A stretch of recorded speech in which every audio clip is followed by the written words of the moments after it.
I think it's all fine. He just,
Hey, Mickey, can you hear me on here? Excellent. Amy, do we have one? Yeah, you did Bluetooth.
Now, good. Yeah, I hear you there.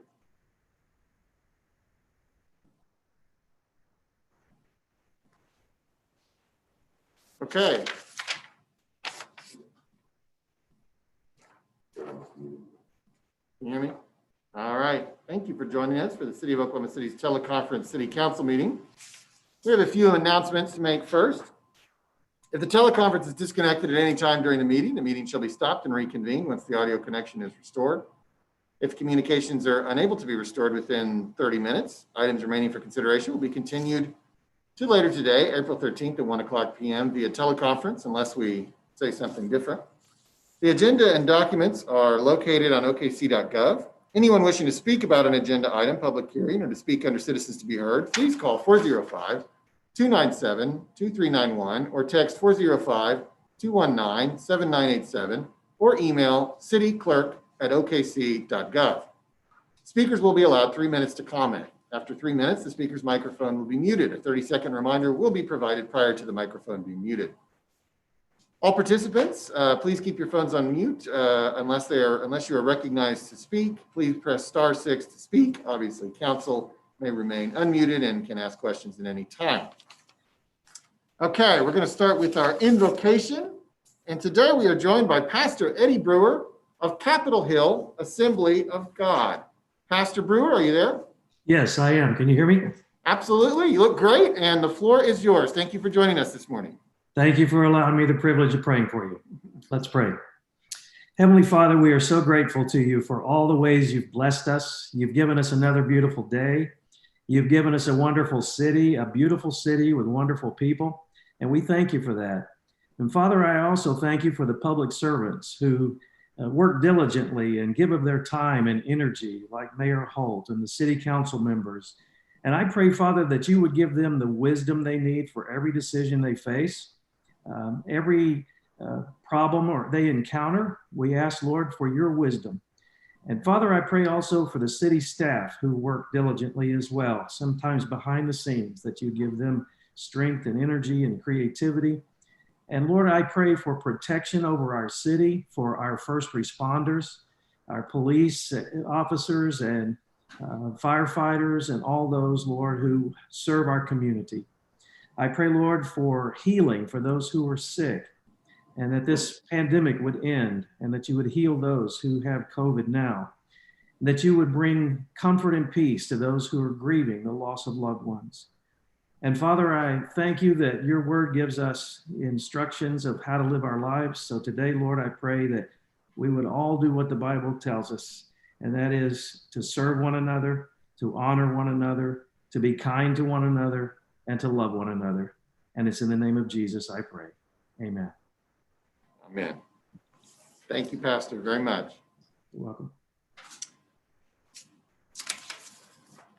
All right, I call this meeting of the City Council to order.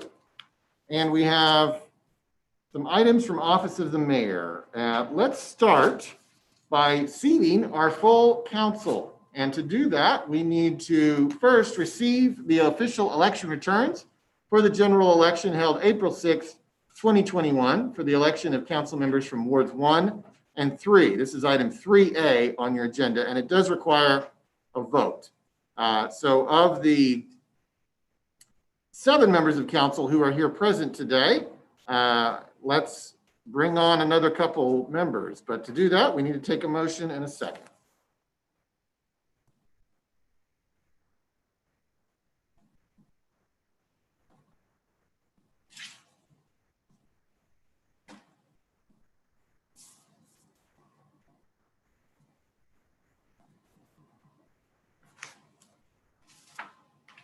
Is that? Oh, just mark me as aye. I'm not seeing it for some reason. Councilman Stonecipher, have you had the opportunity to vote? I can't vote. Just count me as a yes, please. Okay. Passes unanimously. And with that, we are now able to swear in our members. We will be swearing in Bradley Carter from Ward 1, Barbara Young from Ward 3, as well as Todd Stone from Ward 4, who won in February, and Nikki Nice from Ward 7, who was reelected without opposition. We will take these in numerical order, and I am now going to walk a few feet to the council chamber to be a part of this august ceremony. We'll see you in just a moment.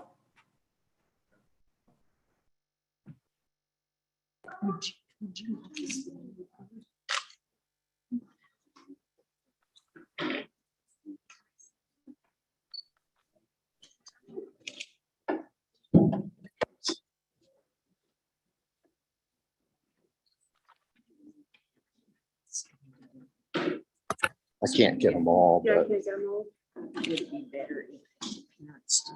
if they wanted to kind of get behind them.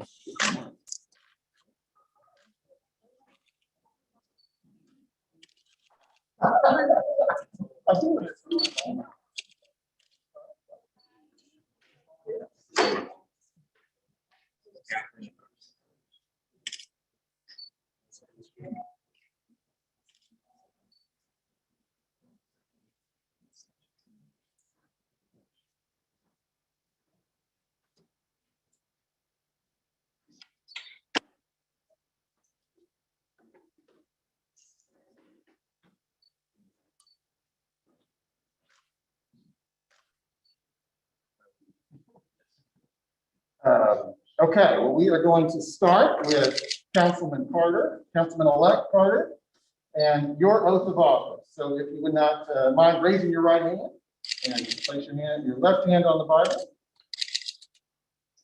I, Bradley Carter, I, Bradley Porter, do solemnly swear do solemnly swear that I will support, obey, and defend the Constitution of the United States that I will support, defend, and obey the Constitution of the United States and the Constitution of the State of Oklahoma, and the Constitution of the State of Oklahoma. and that I will not knowingly receive, directly or indirectly, I will not knowingly receive, directly or indirectly, any money or other valuable thing any money or any valuable thing for the performance or non-performance of any act or duty pertaining to my office, for the performance or any act or duty pertaining to my office, other than the compensation allowed by law. other than the compensation allowed by law. I further swear I further swear that I will faithfully discharge my duties as council member of Ward 1 I will faithfully discharge my duties as councilman of Ward 1 of the City of Oklahoma City of the City of Oklahoma City and trustee of the Oklahoma City Environmental Assistance Trust, and trustee of the Oklahoma Environmental Assistance Trust. Assistance Trust, All right. The Oklahoma City Municipal Facilities Authority the Oklahoma City Municipal Facilities Authority, and the Oklahoma City Public Property Authority. and the Oklahoma City Public Property Authority, Public Property Authority, to the best of my ability. to the best of my ability, so help me God. All right, congratulations.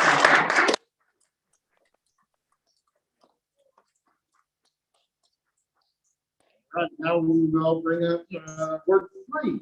Yes. Ma'am.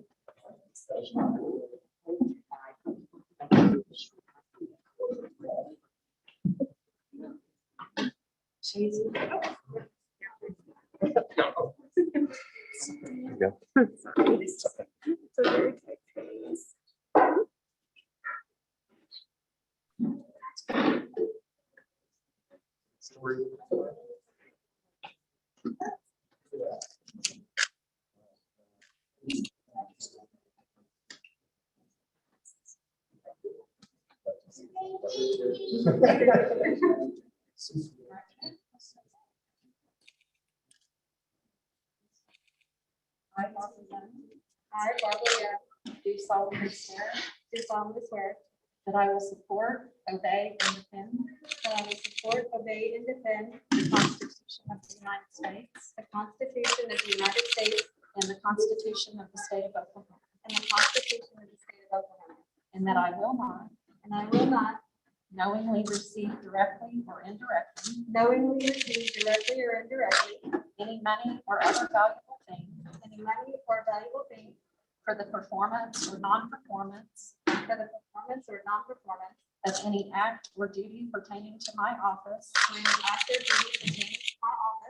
other than the compensation allowed by law. I further swear that I will faithfully discharge my duties as council member of Ward 3. I further swear that I will faithfully discharge my duties as council member of Ward 3 of the City of Oklahoma City and trustee of the Oklahoma City Environmental Assistance Trust, the Oklahoma City Municipal Facilities Authority, and the Oklahoma City Public Property Authority, to the best of my ability, so help me God.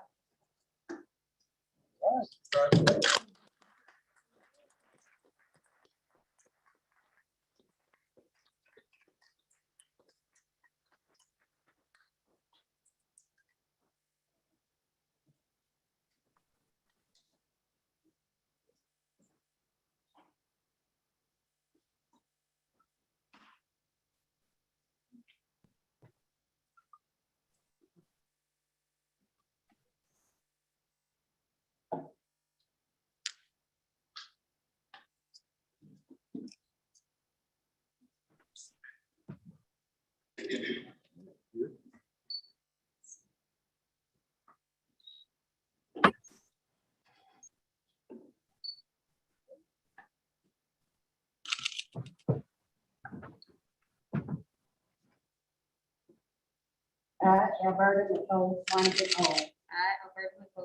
Owens, do solemnly swear Do solemnly swear that I will support, obey and defend the Constitution of the United States obey the Constitution of the United States, support and obey the Constitution of the United States,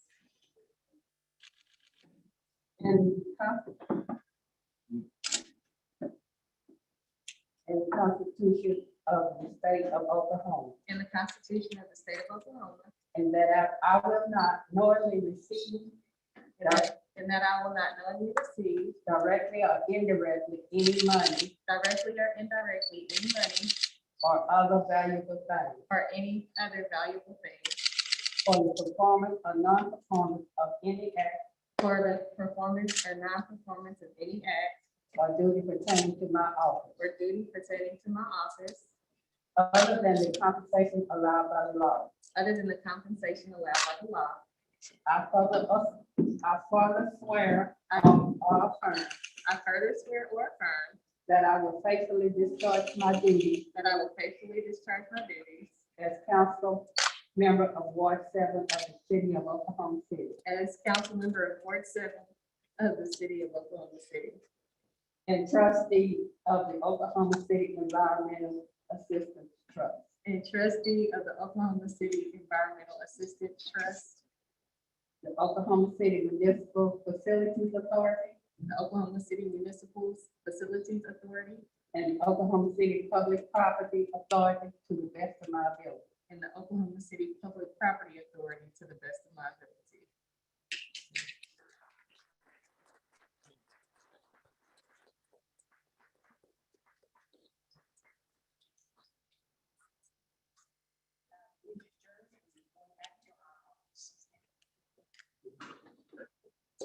See you later, Dad.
Okay, now, thanks everyone for your patience, obviously with an unusual swearing in day today, but we have one more. Councilman Todd Stone's going to do it virtually with our city clerk, Amy Simpson. And so Todd and Amy, I'll let you guys take it from here.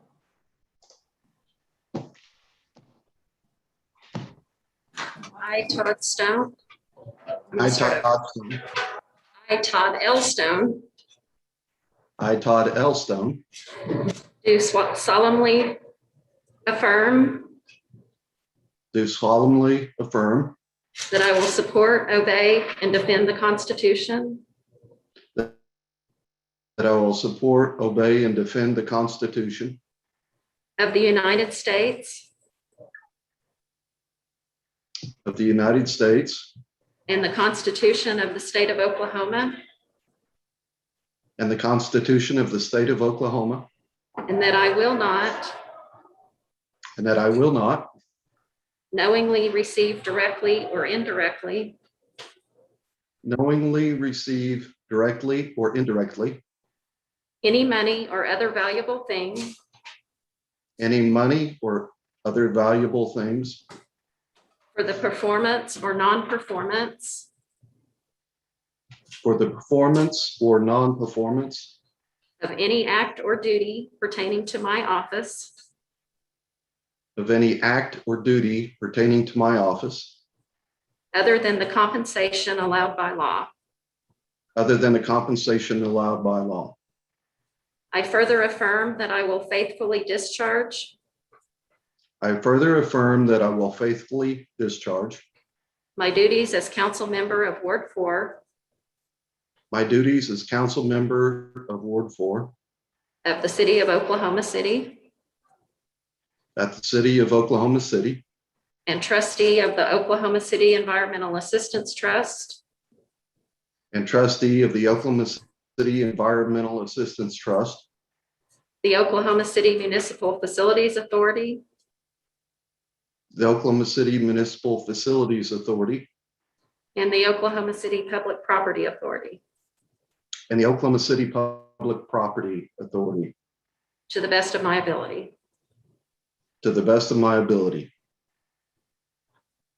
Congratulations. Thank you. Congratulations to Councilman Carter, Councilwoman Young, Councilman Stone, and Councilwoman Knox. We are excited to start this new era. So thank you so much for your willingness to serve, and thank you to all the families who came down to City Hall this morning, and let's get to work. I will give, if anybody from that group wants an opportunity to say a few words, now's the time. I know this is not as ideal as our standard setup, but I don't know if everybody's even gotten to their computers yet, but if Councilman Carter, yeah, it looks like they are. Councilman Carter, did you want to say a few words as you begin? You know, I just wanted to say thank you very much for this opportunity and for the trust to be able to fulfill this position. And I look forward to working with everybody, and I'm just excited to get started. Great. I'm not sure Councilwoman Young has joined us yet. Councilman Stone? Yeah, I'd just like to say I'm excited to start my second term, and I appreciate the votes and the support in Ward 4, and I'll do my best to continue to work hard in our interests. Very good. And Councilwoman Nice, a few words?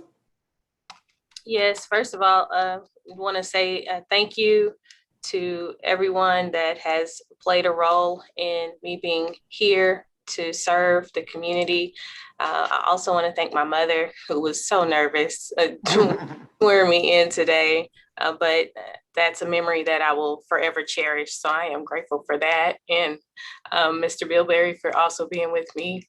And sorry, I'm grateful that the residents of Ward 7 said yes once more without opposition, and that speaks more words than I can ever say. to be able to serve without opposition and know that my community supports and backs most of the things. I'm sure it's not all, but at least most of the things that we're working to do for the ward. So I'm forever grateful for that. And I do want to say thank you to all of our city staff for your dedication to our city. And I feel like even now, in 2.5 years later, we're still drinking from a fire hose. And I say that in the way that when I was first elected, a special session and whisked away to vote on and interview a city manager on my first day on the job. And now today, we swear in other council members and to serve now as the vice mayor. So I think these are two different types of special, unique situations that I have been a part of, being sworn in on the same day. So I'm grateful for that. And I'm grateful that we will continue to do the work for the residents of Oklahoma City. So thank you so much. Thank you. And yes, you are correct. Today is your first day as vice mayor. Vice Mayor Nice. And finally, Councilwoman Young, would you like to just say a few words as you begin? Thank you, Mr. Mayor. To the citizens of Ward 3 who voted in this last election, I just want to thank you for showing up. For those that didn't vote for me, I want you to know that my door is always open and I am here for you also. And I look forward to representing the ward and to continuing to make our city the best possible place to live and to continue to work on improving our roads. Obviously, that was something we all heard about quite a bit on the doors. I know it's a conversation of all times, supporting public safety and continuing the mission of the city and bringing more jobs. So, Mr. Mayor, thank you for the opportunity to be here and for participating in the swearing in with me. I really appreciate that. And Amy, shout out to Amy. Great job. Thank you for that. And to my fellow council members, I look forward to working with all of you. We all have things that we are passionate about, and I am confident that we can come to agreements on a lot of things, and I look forward to that. Thank you. Thank you. All right, we are now going to get into the business of the meeting. We are at item 3C. This is a resolution of commendation for Dwayne McAllister on his selection as the April 2021 South Oklahoma City Kiwanis Club Employee of the Month. And we want to learn a little bit more about Dwayne. And so I would ask the clerk to read this resolution. Whereas Dwayne McAllister has been a city employee for 4 years and is a construction project manager in the MAPS department. And whereas Dwayne McAllister oversees MAPS construction projects, including design, administration, and construction. And whereas Dwayne McAllister completed the largest single contract project in city history on time and within budget despite the pandemic. And whereas Dwayne McAllister is always willing to listen to other viewpoints, executes the best plan for projects, and brings people together in a collaborative way. And whereas Dwayne McAllister is dedicated to the project team as a whole and never puts himself first or in the spotlight. And whereas this council desires to recognize Dwayne McAllister for his dedication, professionalism, and commitment to the residents of the city of Oklahoma City. Now therefore be it resolved by the mayor and council of the city of Oklahoma City that they do hereby thank and commend Dwayne McAllister, April 2021 South Oklahoma City Kiwanis Club Employee of the Month. All right, thank you, Amy. Why don't we go ahead and pass that resolution, and then we'll hear from Dwayne if he's on the line. All right.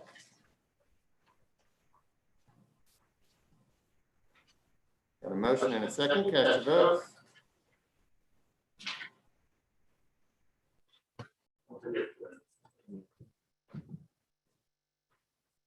Nice and Stonecipher. Okay, Councilwoman Nice, Councilman Stonecipher, are you able to vote? Able to vote. Thank Okay. you. We're all in. All right, passes unanimously. Is Dwayne on the line? I am on the line. Can you hear me? Yes. Welcome, Dwayne. And I'm guessing that the project in your resolution that is the largest in city history is the convention center. That is correct. Yes. Yeah, well, thank you very much for your service to MAPS and your service to that project. We'd love to hear some words from you this morning.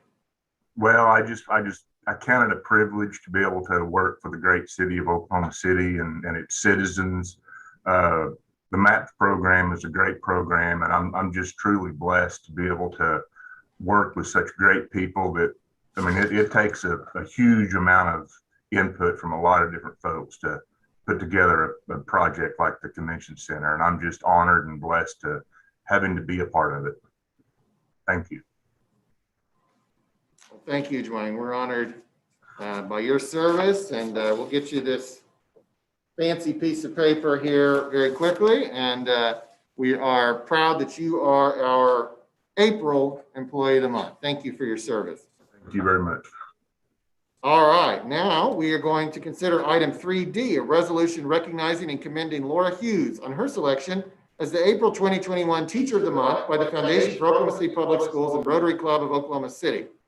We would like to learn a little bit more about Laura, and so I would ask the clerk to read the resolution.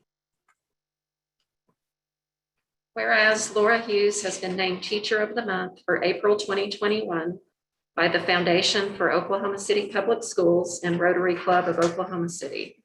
And whereas Laura received a Bachelor of Science degree in education from Southeastern Oklahoma State University and a certification in early childhood education from Oklahoma City University.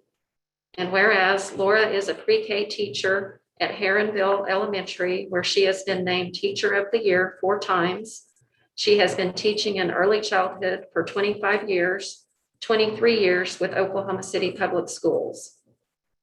And whereas Laura is a lifelong learner and she hopes to instill the desire to learn in her students, believing an outstanding teacher is one who will do whatever necessary to optimize student learning while including a variety of learning styles and engagement strategies. And whereas Laura says her greatest contributions in education mirror the thousands of teachers across Oklahoma in the United States, she is a dedicated teacher with a very strong work ethic who strives to provide her students with a safe, nurturing, and positive classroom environment conducive to learning. And whereas Laura's community contributions include membership in the Kappa Kappa Iota Teacher Sorority, an organization comprised of current and retired teachers that promotes educational support to teachers and responds to children that are victims of abuse and neglect. She also served as a member of the Beta Eta chapter for 20 years and served as chapter secretary for 14 years. Now, therefore, be it resolved by the mayor and council of the city of Oklahoma City that they do hereby recognize and commend Laura Hughes on her selection as April 2021 Teacher of the Month by the Foundation for Oklahoma City Public Schools and Rotary Club of Oklahoma City. Thank you very much. Let's adopt this, and then we'll hear from Laura if she's on the line. Is there a motion and a second to adopt the resolution? We have that. Cast your votes.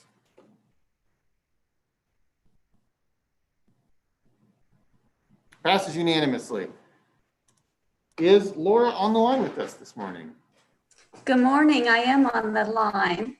Awesome. Good morning. We're so grateful for your service, and we're even more grateful that you can join us this morning on a school day. Thank you so much for your remarkable contributions to the young people of our city, and we'd love to hear a few words from you.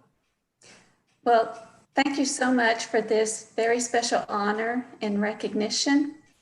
As you've heard, I've been teaching for many, many years, and I still get so much joy from the students' curiosity and their excitement to learn. And I just feel grateful and blessed to have such a rewarding career and fulfilling. And thank you so much for this honor.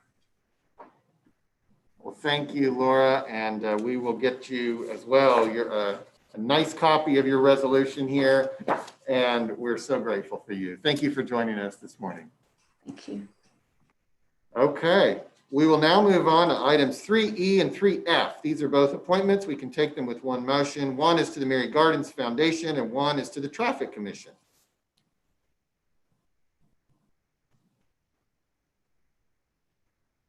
We have a motion and a second. Cast your votes.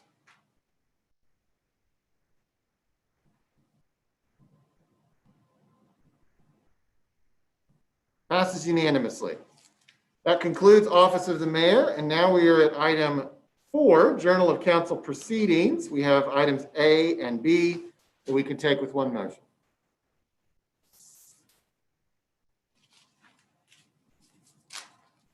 We have a motion and a second. Cast your votes. Passes unanimously. Now we're at item 5, request for uncontested continuances. We have item 9A that will be deferred to April 27th, item 9E also April 27th, item 9F also April 27th. We have item 9I withdrawn. We have item 9J deferred to May 11th and item 11A, which will be struck. Mr. City Manager, are there some other items you would like to add? Yes, sir, there are. Starting on page 10, item 9H. This is SPUD 1268. The applicant has requested that we defer this item to July 20th, 2021. So that was H? H, 9H.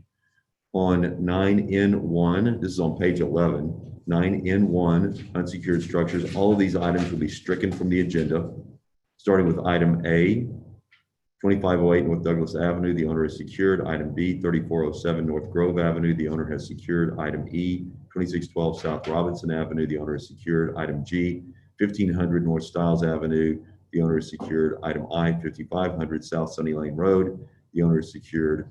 Item K, 1500 Northwest 16th Street, the owner is secured. Item L, 1504 Northwest 16th Street, the owner is secured. Item N, 111 Northwest 19th Street, the owner is secured, or the owner is removed.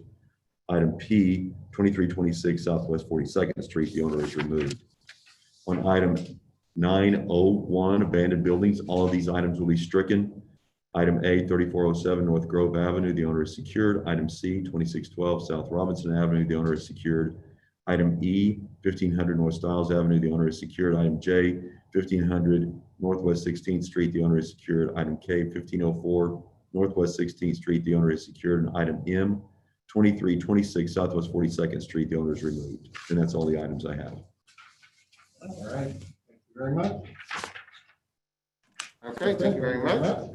All right, well, I will move now to item 6, revocable permits.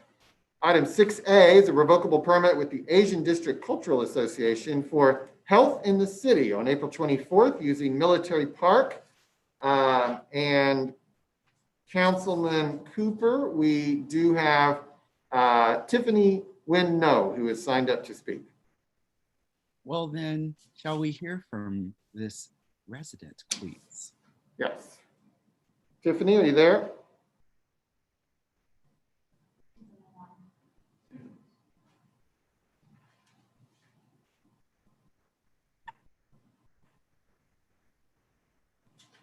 If Tiffany's not speaking, can I speak up? Yes, who is this? I'm sorry. This is Toon Wynn. Oh, hey, Toon. Hey, welcome. Yes. Councilman Cooper. You are always welcome to speak, friend. Go for it. Well, we just wanted to, since all the negative events leading up to this, we wanted to have some kind of event that promotes health and wellness for our communities, bringing people together. We have partnered with Integris Health. They will be bringing diabetes glucose monitoring. We partnered with Oklahoma County Health Department, and they will be bringing, working with us in promoting the event. We have Tai Chi in the gardens. We have yoga, meditation. We have some fun activities for the kids, and we hope that that will bring a positivity to our communities. Thank you so much, Mayor, and everyone on the council for this opportunity. Thank you, Toon. Well, all right. You want to? Oh, go ahead, Councilman Cooper. Oh, I'm sorry, Mayor. Please. No, please. Okay. Look at all that positivity right there. and I'm very excited to move this item forward. All right, let's do that virtually now. Got a motion and a second? Cast your votes. Passes unanimously. Okay, item 6B is a revocable permit with Downtown Oklahoma City, Inc. to hold the Starlight Supper Picnic on May 13th using Kerr Park. And we don't have anyone signed up to speak, but Councilwoman Hammond, if you want to take the lead here, you're welcome to. Yeah, no, I want to commend Downtown OKC for sort of rethinking and reimagining this event that I know gets a lot of folks out every year. And I believe last year they canceled it altogether, but they're coming up with a very picnicky style event. So I will move for approval when it is. Okay. And I am told that Holly from Downtown OKC might be on the line and might like to say a couple of words. Holly, are you there? Hey, Mayor Hall. Yes, I am here. Great, go ahead. Thank you so much. Yeah, as Jo Beth said, we are transitioning the event from our normal communal table event to a socially distanced picnic. It's going to happen on May 13th from 7 to 9.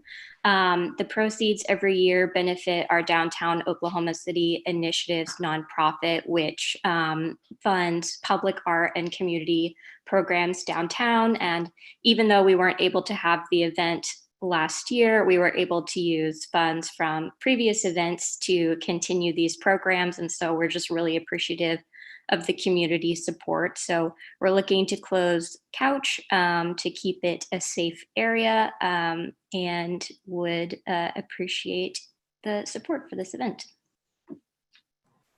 Thank you, Holly, for all you do. And we do already have a motion and a second on this revocable permit. So let's open the voting.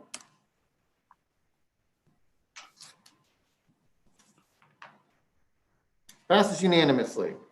All right, we're going to recess the council meeting and convene as the Oklahoma City Municipal Facilities Authority. And we have items A through E we could take with one motion.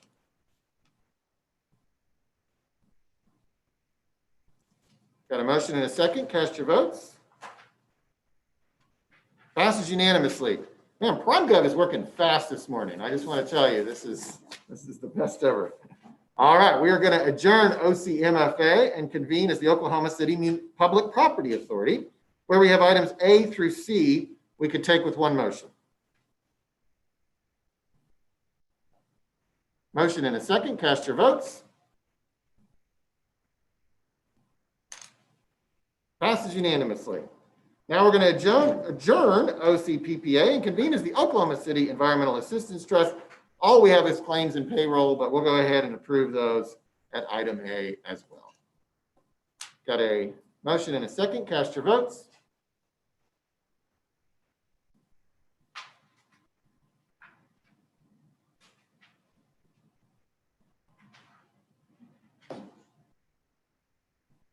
Passes unanimously. All right, we will now adjourn the Oklahoma City Environmental Assistance Trust and reconvene as the council. We are on barely on page 2 of your printed agenda. This is item 7, the consent docket.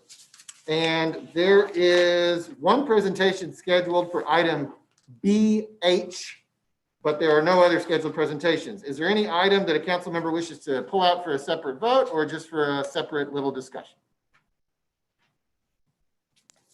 Yes, I'd like to pull item T as in Tom and V as in Victor, just for discussion. Okay. Yes, Mayor. Item BH. Did you say that already? BA, Yeah, I'm sorry. BA. Uh-huh. That's all I have. Okay.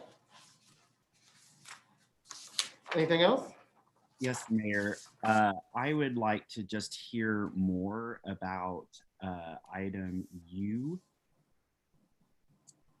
U? Yes, U. Okay. And then item Y. Both of those are like words too, like U and then Y. Anyway, that's fine. That's fun. And then item AM is in Mark. And then item BE. BB? BE. Oh, BE. Yes. Okay. Thank you, sir. All right, thank you. Anything else? One more, please. AL. Okay. Thank you. All right, last call. All right, we'll take them in order. That means Councilwoman Hammond, item T. Yeah, I was just curious, I guess, to hear from Parks a little bit more about this. I think it was Parks. I need to pull the item again, or maybe it was Public Works, just kind of more about this project and if this is, yeah, just more about it, please. My brain. Councilwoman Hammond, this is Eric Winger, Public Works Director. I can answer questions on item T. These are specifications to be advertised for bid. This is for contract spraying and vegetative management along the Oklahoma River.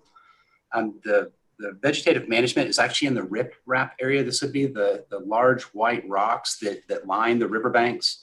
It's a service that we've normally been providing in-house, but it's become more difficult for a lot of our city crews to manage that large of an area. It does require a lot of special application licenses because of the chemicals, but it's not for weed control and things along the trail. It's predominantly for that riprap management, which is really hard to weed and rid of that vegetation by hand. It's just extremely rocky. So this is a specification to be advertised for bid, to have bids received, to have that service provided. Okay, that's helpful. I just, whenever I see spraying, I know, especially along that river and anywhere near our parks, I tend to have folks reach out and ask about kind of what chemicals are being used and things. So it sounds like if this isn't quite near or on the trails, then that sounds great. Thank you. So it would be adjacent to the trail, but the intent is to really just get it out of the rock area. So it's specialized, and that's the reason for the bid. Appreciate it. Okay. Item U, Councilman Cooper. Yes, thank you, Mayor. Why do I have a feeling that Eric Winger might be our person again here? Councilman, I'm happy to assist on this one as well. Eric Winger, again, Public Works Director. Item U is final plans and specifications for drainage improvements to what is referred to in Oklahoma City as the super span structure. It's a very large drainage structure that's in the vicinity of Penn Square Mall. It actually extends and starts at the on-ramp near the mall at I-44 and Northwest Expressway. So there's the circular on-ramp that is there. It starts at that point, and then it goes underground all the way to where the old Deep Fork Grill used to reside at I-44 and Western. It then discharges stormwater into the Deep Fork Creek. Some facts about the super span. It's very large. You can drive a vehicle through this. It's 27 feet wide and 13 feet tall.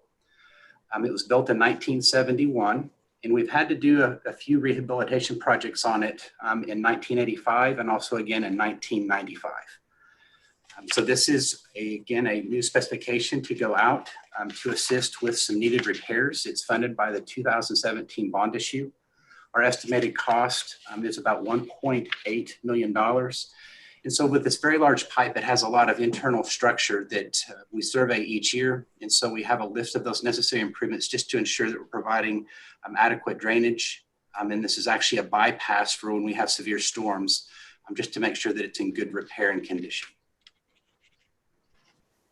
Thank you. Do we have a timeline at all on, I know we're just now, doing bids, but do we have any sort of idea of what sort of timeline we might be looking at here to? Right. When we receive the bids, we hope to begin work this summer of 2021. The work is anticipated to take up to a year to complete all the different work inside that tunnel. So it'll complete summer of 2022. Wonderful. Would residents anticipate any sort of like detours or anything as this work is going on? No, we're not prepared to do tours of the pipe. Again, it goes underground. It's not something that you really can see. You can see the ends of it. Obviously, the contractor will be working underground when they're making the repairs, but no, we would not recommend tours. It's actually a very large pipe that's very unsafe. We do have to make sure that people do not try to navigate that. So we do not recommend entering that pipe for any reason. Sorry, Eric. I meant tours. Like, would there be any sort of like, when this construction's going on, would there be any reason to have to like move folk off of Northwest Expressway? Oh, I am sorry. I misunderstood. I do like the idea of people wanting to take a tour of a drainage project, though. That's cool. Detour. Oh, no, so since the pipe is completely underground, there'll be no traffic impacts whatsoever. Thank you, Eric.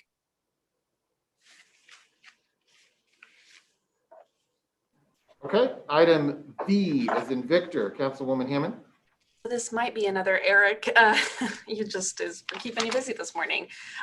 So I just wanted to bring this up for discussion. I know, just to sort of give some context to this, back in January, December, we had the item to consider for the old jail building for a demolition permit, and we deferred that till this coming December.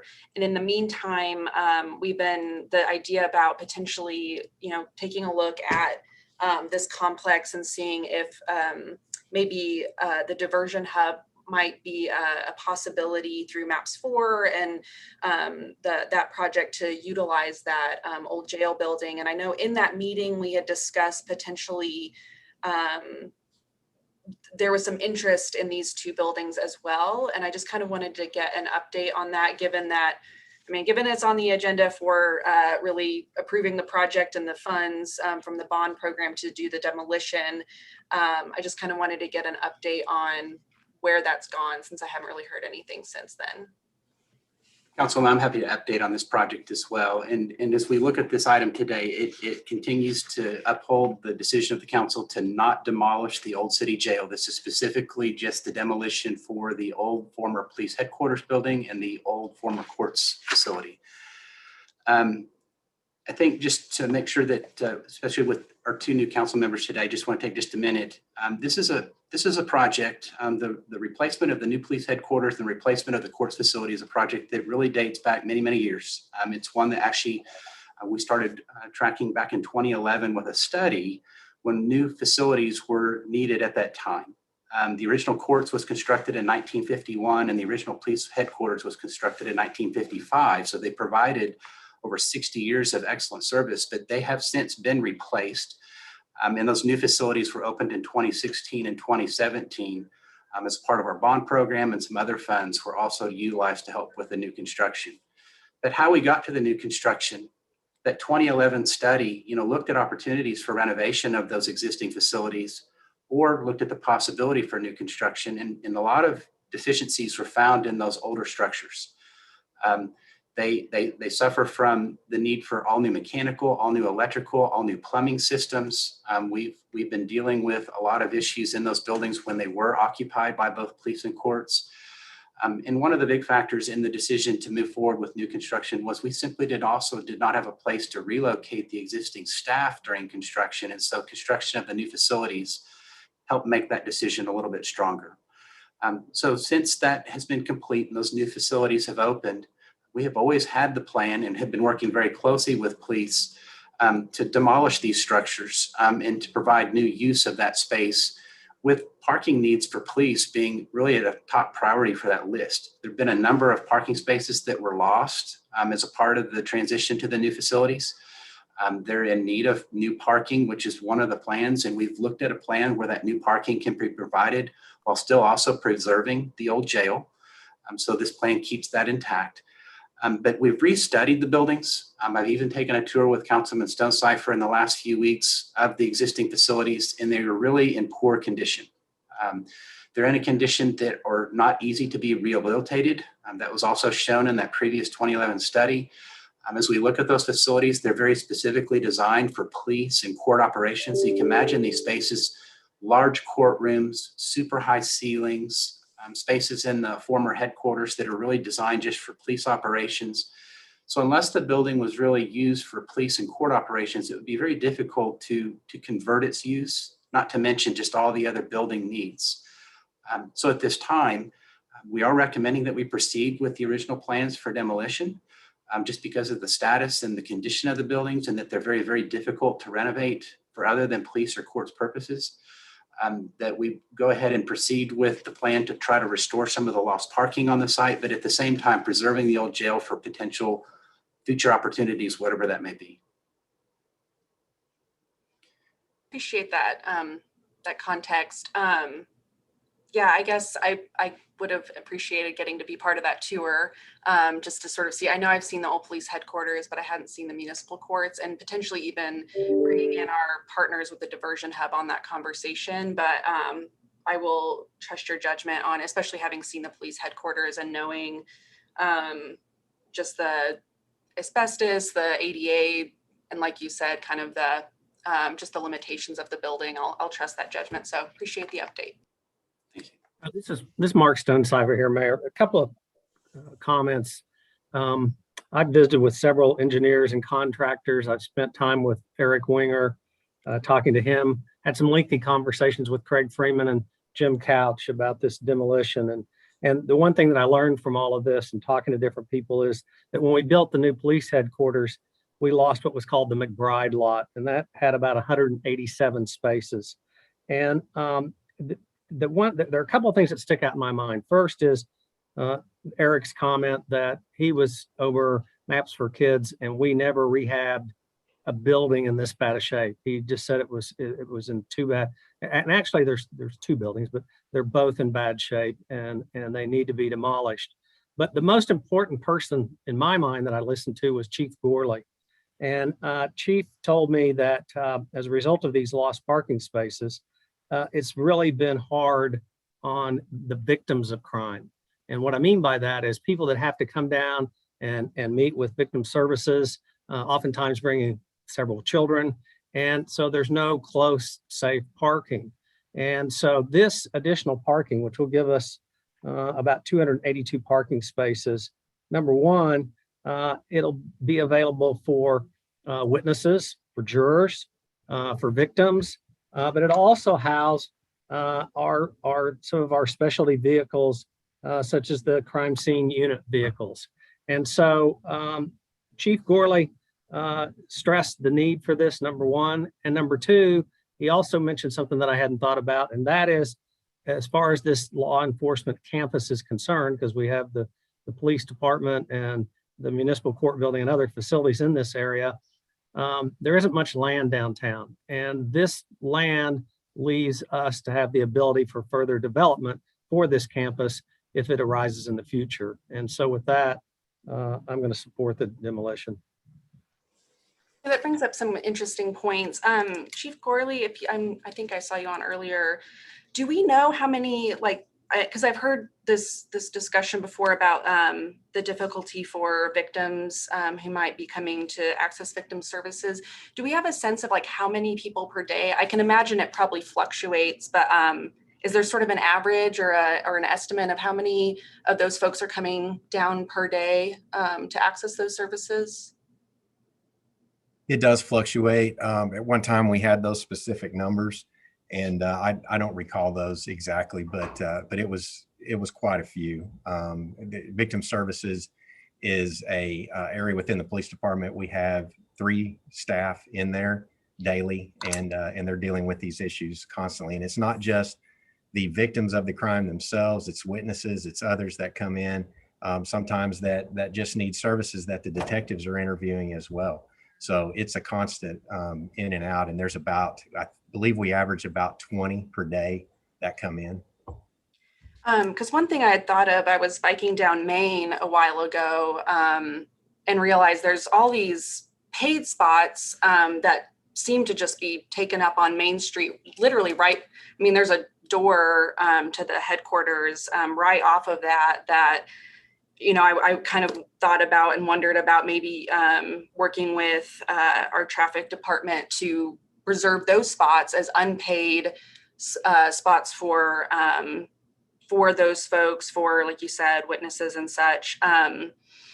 The other thing I thought about, especially for people who might have survived some sort of harm that they're coming to speak on or access support services for, is that I know there is a parking lot that it seems like is a gated parking lot on the backside of the headquarters that I wondered, I know it would probably take a little bit of coordination, but particularly for those people and their families, if we're really trying to provide the closest access, best support to them, it sort of seems like I always see empty spots when I go by there along Couch. So I was curious about exploring those two options as ways to support those folks that are coming downtown for those services.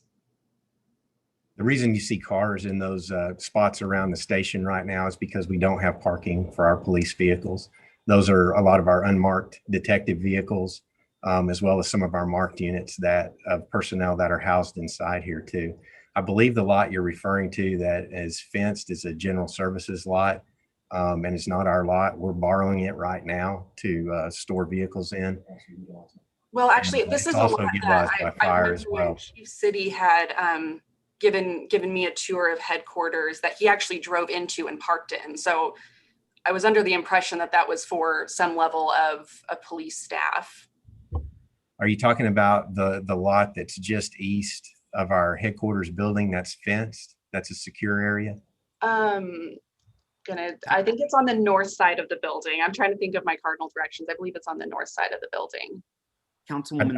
I think you're talking about where we also process vehicles for evidence, and we can't make that an open lot. Well, I'm not even saying open, but if you have a person who's coming that you know has an appointment, maybe staff can meet them, let them park in that lot securely, and then they have access to that door. And the other piece about the folks parking on Main, I just wonder, could they park at the arts garage? If they're just personnel accessing the building, it seems like if we really are trying to prioritize survivors of some kind of harm, it seems like they would probably get priority over folks that are just in unmarked vehicles that maybe could be parked for some time in different spots that aren't just directly accessing the building right there, just steps away from the street.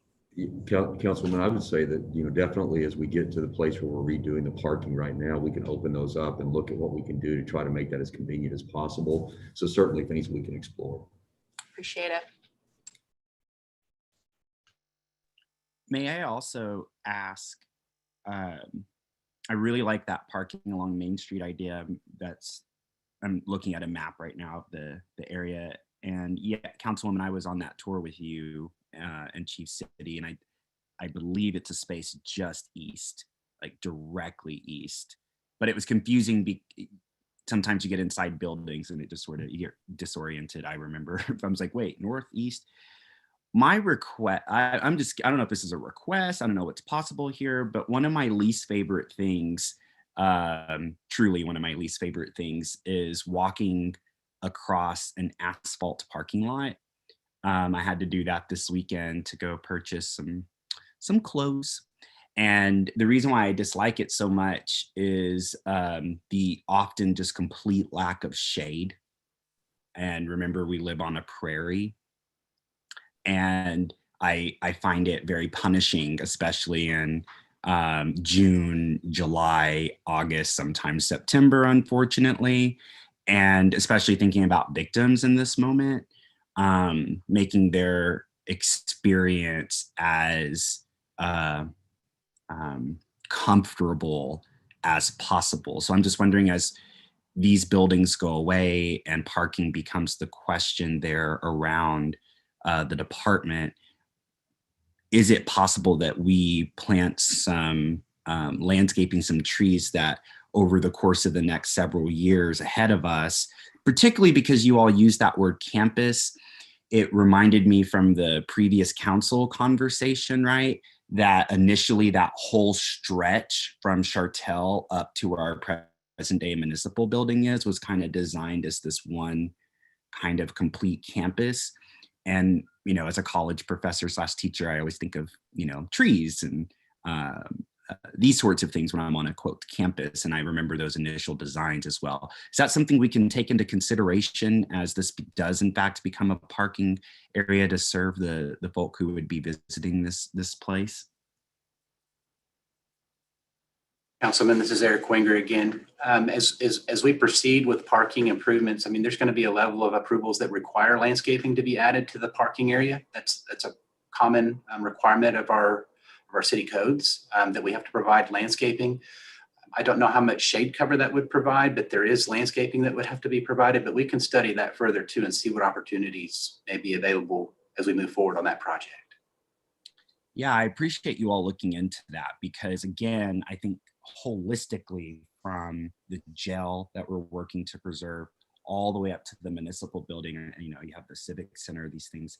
I think the idea of making that anyone who's visiting, whether it's City Hall, Civic Center, the police department, our courts, I think just making that experience as welcoming and aesthetically pleasing as possible is probably going to go a long way toward making sure that our residents find their visit to the very, very core of the city as pleasant as possible. So yeah, keep us posted. I'm trees for everyone. Thank you. All right, thank you. Let's move on to item Y. Councilman Cooper. Yes, so I recently participated in a discussion about some public art that's going to take root in this historic area. And I'm just kind of curious to provide, if we can provide an update about what this renovation and remodeling increase in cost is here, please. Councilman, this is Eric Quinger. I can answer the questions on item Y. This is change order 3 for the Belle Isle Library expansion that's underway. We're well into the construction phase at this point. The existing building was about 20,000 square feet. We're adding an additional 11,400 square feet, and some of the new spaces at the library that didn't exist that'll be a part of the new opening provide for new education spaces, study areas, a new children's area, and also a new meeting room that can be used by the community. The work is proceeding very quickly, but we did find that this change order, the building is unique. If you've visited Belle Isle Library before, it's not a square facility, it's round. It's got a lot of curves in it. And so the contractor has met some challenges in the field with some of the previous drawings and some of the existing field conditions. We're having to change some of the waterproofing. We're having to change some of the details that were on some of the older plans and drawings just to make the new building and the new facility work. So with that, with the approval of this, we'll proceed for completion, and the facility is expected to be done by the end of this calendar year. So we're looking forward to a new grand reopening. Same. Thank you, Eric. I appreciate that update. All right, item AL, Councilwoman Knight.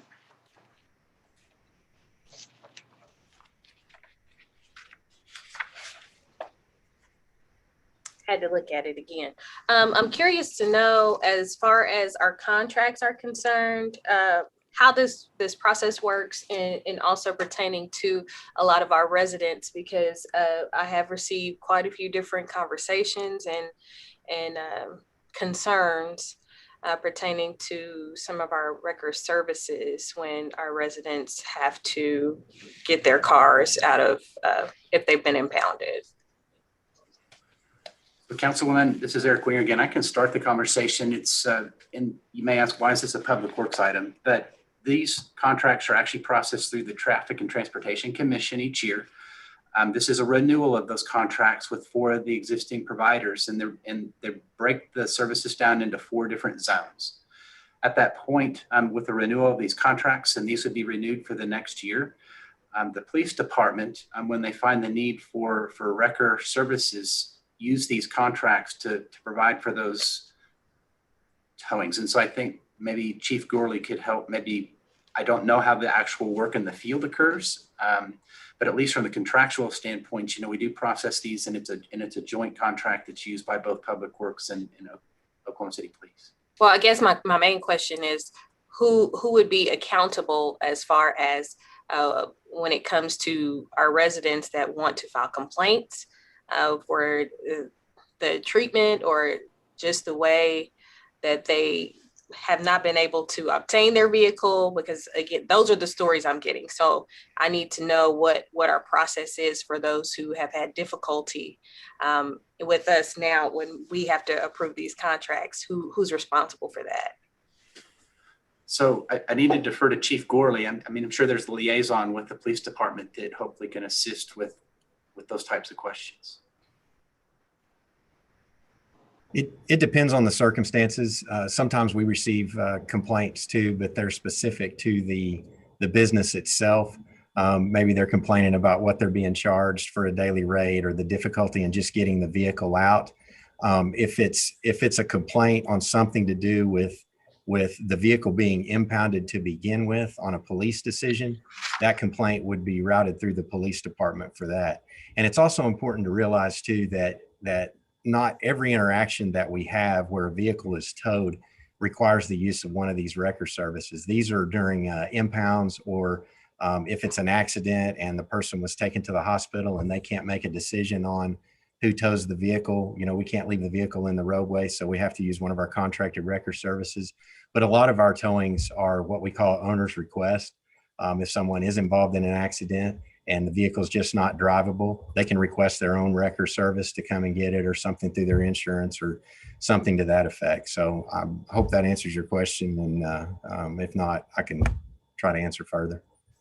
I think you hit on what my main question is, because I've received a lot of concerns as far as the difficulty in receiving their vehicle after it has been impounded.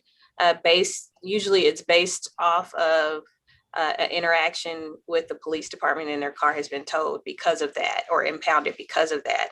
And I know a lot of folks have been able to call and complain, but at the same time, there's still no resolve. So I guess maybe that's probably something we can talk about offline, but I would really like to figure out what is the best way for folks to feel as if they're being heard and know they're being heard, pertaining to, one, because they're already getting impounded, two, they're probably going and being booked on a charge, and three, now they have to get out and still pay for a vehicle that has been impounded for numerous days, depending on even if the charge was dismissed or whatever the case may be.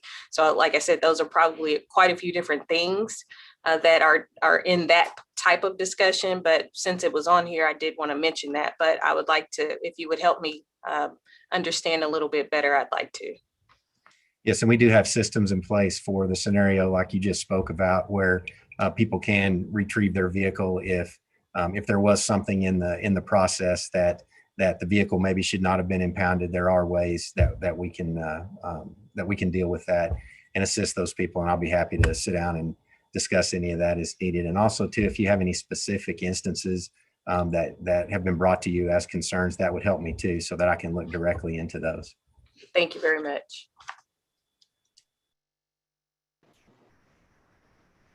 Okay, item AM, Councilman Cooper. Yes, I was just wanting to learn a little bit more of the background here. I know we have a little bit in the memo accompanying this item, but I was just curious what it was about Chartel to Lee that brought forth this item. Councilman, this is Eric Winger, and I can assist on item 7AM. This is an ordinance to remove the existing no parking signs that are on the south side of the street. So this is the south side of Northwest 25th from Chartel to Lee. It's a fairly residential area, so they do not have the opportunity to park on street. And we tried to research to determine when those parking signs, the no parking signs, were installed, and we were not able to determine that date, but they have been there for years. One of the residents, Mr. Luke Richardson, made application to have the signs removed and also petitioned with the neighbors to have that done. They simply just want to have that opportunity to park on street again as part of their residential area. So there were no objections. This is actually the public hearings that was introduced to the council on March 30th. The public hearing is today, and the final approval would be scheduled for April 27th. And so the commission has recommended the council's approval. Would you mind, the way you've described that, just in case someone listening is brand new to this conversation, what would a resident need to do if they wanted to remove something like that, the parking signs, or if they wanted on a side of the street, those sort of parking restrictions? Yes, if a resident wants to look at a removal of a parking or any type of traffic control change, they simply just need to make that request to the city's traffic engineering division, which is part of Public Works. We do have information located on our website at okc.gov that they can find the instructions. They can do that through a letter or through email. But if they'll contact the city, we can work with them directly on their request. And then that also requires, as you mentioned, a petition process with the neighbors who would be affected. Is that correct? Yeah, we have a number of traffic control changes that would impact a wider area. So obviously, when that is the case, we do look that the applicant make a petition with the area that is affected, just to make sure that there's no objections. And the traffic commission likes to receive that information before they take action, just to make sure that there's been notices that have gone out and that others in the area are aware of the change. But we can assist the applicants with that process as well if they contact us with an item. Thank you, Eric. Welcome. Okay, item BA, Councilwoman Nice. Yes, I thought I had word we would have a presentation on it, but if we can just at least get some information as far as where we are with the renovation and how long until the completion. I know it's right around the corner, and I know a lot of residents are excited about what is coming. So I see Mr. Todd jumped on. Thank you so much. Yes, ma'am. Thank you. David Todd, MAPS Program Manager. The current completion date is in August of this year, so we're quickly coming up on the completion of this. And as you can see, there's several items on this change order that represent some things that we typically do with the Maps for Kids project. So this is the last Maps for Kids. I should have started with that. This is still money from Maps for Kids.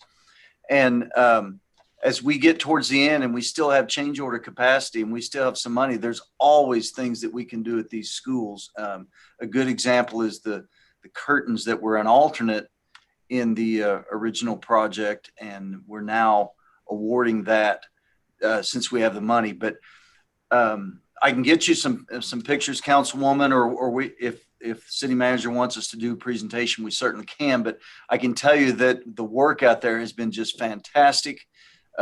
It has really changed the character of the school. I'm really happy with what the contractor is doing out there, and everything really, in my opinion, couldn't be going much better. Well, I just want to say thank you. I know this was something that we really wanted to make special for our young people there. And I have received quite a few different comments from staff from the school as well that are excited that the school is getting the upgrade that it needs for the young people to come back. So thank you again for all of the work that you're doing towards this effort. And that's fine. We can do a presentation probably closer to summer when it's closer to the end. And okay, that'd be great. We'll be happy to do that. Thank you so much. All right, item BE, Councilman Cooper. Yes, was just wanting to hear a little bit more. And as I've said previously in recent meetings, while I'm aware there is a memo that's giving us some of the background, I also just want residents of Ward 2 to be able to hear when some of these projects or potential grant items come before us. So just like to hear a little bit more about what's possible here at Memorial Park. Councilmember Cooper, Doug Cupper, Parks and Recreation Director. Happy to talk a little bit about this project and this grant.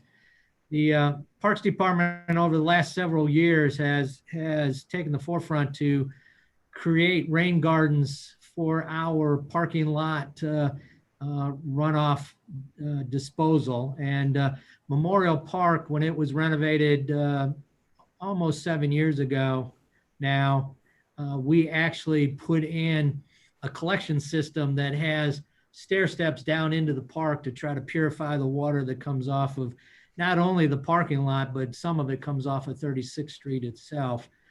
And what we didn't tie into that was some of the linear landscape beds that were put in to dress up that parking lot with trees and shrubberies. This grant will allow us to now go back in and retrofit those linear beds into the stormwater management gardens that help take the impurities, the oils and waste out of the rainwater runoff coming off. It is a joint project with the stormwater management folks, and we are hopefully going to receive it from the AARP. I'd like to think my dues go to something benevolent such as this. But anyways, it's just another way for us to demonstrate the need for controlling rainwater runoff and being able to preserve and protect the environment of a park through those means. Be happy to answer any other questions you might have. No, I mean, you're using all the magic words for me, you know, rain gardens, bioswale. So I'm very encouraged, and I wish you all luck. And may every Oklahoma City senior paying their dues to AARP cross their fingers and send positive vibes your way. Thank you. Okay, that leaves us only with item BH, which had a scheduled presentation. Mr. City Manager. Yes, thank you, Mayor. Kenton Sudel, one of our assistant city managers. He's the assistant city manager for the fire department, and he's going to make a quick presentation on this sale of property. Thank you, City Manager. Kenny Sudel, Assistant City Manager. I really want to talk about items B, G, and BH because they're companion items. So BG is declaring this property surplus, and BH is the actual real estate sales agreement. So this is in reference to the old Fire Station 16 that's at 3416 South Robinson. So this is south of 29th, north of Grand Boulevard on Robinson. This old fire station is currently leased to No Boundaries International, which is a 501c3. No Boundaries works with victims of human trafficking as well as folks that are struggling with homelessness or addiction to help provide some basic needs, medical care, training, etc. So No Boundaries has been leasing this property since 2013. They're responsible for everything on the property. They've put over $100,000 worth of improvements into the building, which is really under the lease agreement becomes city property. So, you know, given the long history they've had, they've expressed a desire to purchase the building. The building is located on park property, just right along the western edge of Oliver Park on the east side of Robinson. The part that we're talking about here is about 0.87 acres. And again, this fire station was built in 1951, but it hasn't been used as a fire station for at least 40 years, you know, longer than that. We couldn't find the exact date that it stopped being a fire station. But it's roughly about 2,600 square feet, the actual building. And an appraisal was done on this, and the appraised price is $130,000. This did go before the Parks Commission on March 17th, and they recommended that council declare this property surplus for parks purposes, and they recommended the sale to No Boundaries. The Parks Commission did recommend that we put into the sales agreement, you know, a right to repurchase the property in the future if No Boundaries ever sells it. And so that was included in the sales agreement. So the sales agreement, which is item BH, would be introduced today. There would be a public hearing on April 27th and final consideration on May 11th. And then finally, from the purchase price, $90,000 would go back in to be used for fire purposes, and $40,000 would go back in to a special fund to be used for parks purposes. So with that, I'd be happy to answer any questions. Kenny, it's Todd Stone. Appreciate your introduction there. I just wanted to say, you know, I've been to this facility many times. Spent quite a bit of time there just observing and talking to different folks, whether they have volunteered there or whether they're there seeking assistance. And I can tell you, No Boundaries just does a lot of great work in that neighborhood. Do a lot of great work out there all over the neighborhood, whether it's homelessness, addiction issues, just people in the neighborhood itself needing a hand. They've really done a good job of, you know, becoming an actual part of the fabric of that neighborhood. So thank you.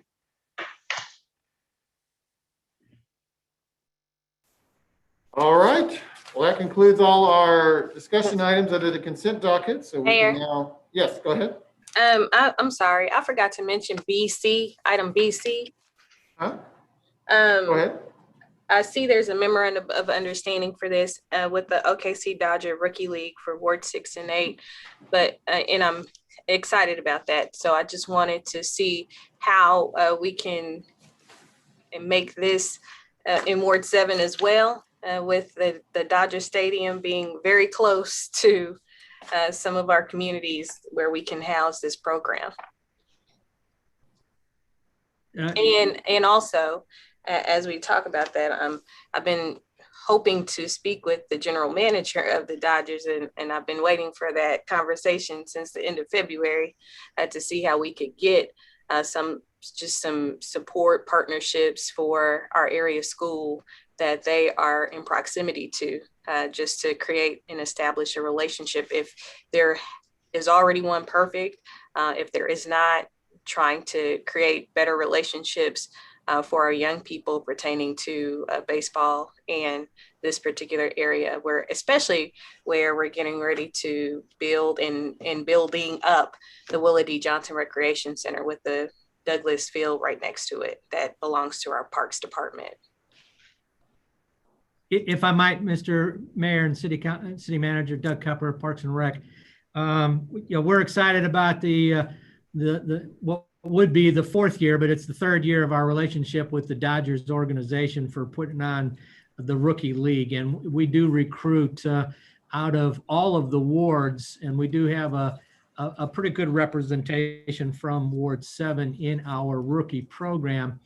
And we're always looking at opportunities. In fact, a lot of our practice areas are in the wards where where the kids live and grow up in, and then they play their games at our Class A fields. You also have the next item, BD, is an item, a MOU with the Young Men's Christian Association, the YMCA.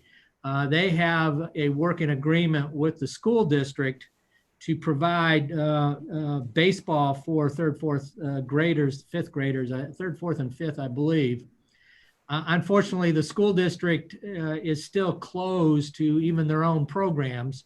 So the MOU is allowing this joint partnership between the YMCA and the school district to provide their baseball program on park fields as well. So a lot of youth baseball is going to be played at Wheeler Park, both from our rookie league with the Dodgers, as well as this new program that the YMCA is putting on behalf of the school district. So we'd love to sit down and talk to you, Ms. Nice, about other opportunities, but you're right. When Willa D. Johnson Center gets up and running, we're definitely going to have lots of activities coming out of that for our young people going forward. And I appreciate that. And that's why I'm hoping that we can get that renovation done sooner than later pertaining to that center that's being built right next to it. And I think the only way to lift as we climb, as far as this particular area, we're going to have a really nice facility pertaining to Willa D. Johnson, pertaining to the Jimmy Stewart building.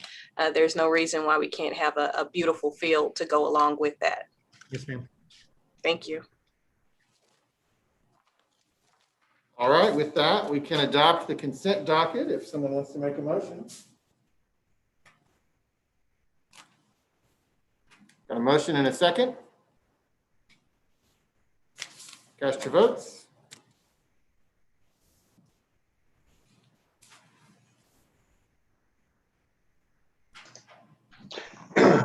Mayor, it looks like my prime gov timed out, so I'll have to read. Okay, how do you wish to vote on this? I wish to vote yes, please. Thank you. Passes unanimously. That brings us to item 8, the concurrence docket. We have items A through F we could take with one motion.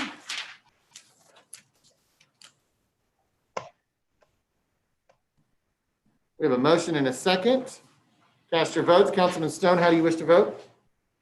Yes, please. Passes unanimously. This brings us to item 9, items requiring separate votes. Item A was deferred at the beginning of the meeting. Item B is an ordinance on final hearing that was recommended for approval at 500 East Hefner Road, going from R1 to PUD 1801. This was deferred on March 2nd and 16th. Councilwoman Nice? Yes, I'll have the next 3, so just buckle up, everyone. I know the applicant is present, so Mr. David Box, let's get started. Yes, ma'am. David Box, 522 Colcord Drive. I also have on the line Mr. Brad Reed, who is the civil engineer for the project. This is a PUD application at Hefner and Kelly. At the time that we were at the Planning Commission hearing, it also had an item accompanying it for a comprehensive plan amendment. This was a strange scenario in which the site, although already zoned R1 single family, had a comprehensive plan designation of the employment reserve. The council may remember, I believe 2 weeks or maybe even 4 weeks ago, the item came on for council to accept for the change from employment reserve to urban low. The urban low is what is now designated on this site. You'll notice the notch in the corner right there, the hard corner of Hefner and Kelly. That was not included in this rezoning application. That was left for presumably some form of commercial or mixed use development there on the corner. So when we went to Planning Commission, we had the PUD application as well as a plat application. And at the time, we did receive some comments from some folks to the west. There are 2 separate groups that comprise the folks to the west. Both of them had lawyers that reached out, and we were able to come to a resolution with the lawyer for all of those folks to the west to provide some crash gates and some other fencing requirements so that everyone to the west of the site was satisfied at the time of Planning Commission and did not appear in protest. We did have one individual appear, this was back when we were meeting in person, appear at protest, and the concern that was stated at the time was the desire to have more commercial in the area. If you see the exhibit before you, this is perhaps a good illustration of why a commercial development would be problematic. You see all of the area that does not include single family homes. Those areas are floodplain.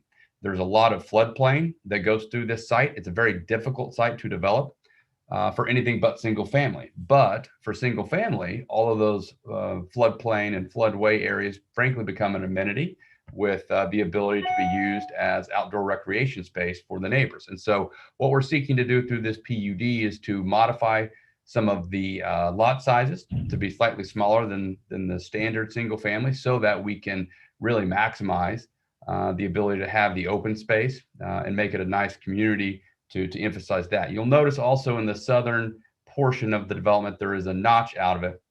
The individual that has the home there, we did provide some specific buffering and fencing requirements that are within the PUD master design statement to ensure that we are set off of their property and screened appropriately. So all of that said, the Planning Commission did recommend approval of the item unanimously. We were able, Councilwoman Nice did ask that we continue it from the last hearing because there were some protests that had come up after Planning Commission. We did have that meeting, I'm going to say about a week or so ago on Microsoft Teams. The councilwoman was kind enough to join us. I was on the line, Mr. Reed, the engineer, was on the line, and several neighbors were on the line. We talked about a range of issues. It appeared to me that their concern was more related to what the price of these homes were going to cost, which is an unfortunate protest because there's really nothing I can do about that. You know, these are market rate homes and, you know, they're going to cost what they cost, but it was clear that there was something more underlying their concerns, because I would let the council know that everybody that has asked us for a specific thing, whether it be fencing or screening or buffers or crash gates, we said yes, but we spent an hour or so and unfortunately we're never actually asked for anything. And we just went round and round about the economics of who the people were going to be that were going to live there. And that's an unfortunate thing. But This is, moving past that and looking at the objective criteria by which you, the council, has to weigh this case. It's consistent with the comprehensive plan. It's consistent with the area. It did receive unanimous approval by Planning Commission and is recommended for approval by your planning staff. And so with that, I'd be happy to answer any questions and would ask for your approval. Thank you very much for that. And there's not a lot of times that I agree with you as far as the things we talk about, but spot on for our conversations. And I appreciate your comments during that conversation as well. Is there anyone that signed up to speak, Miss Amy?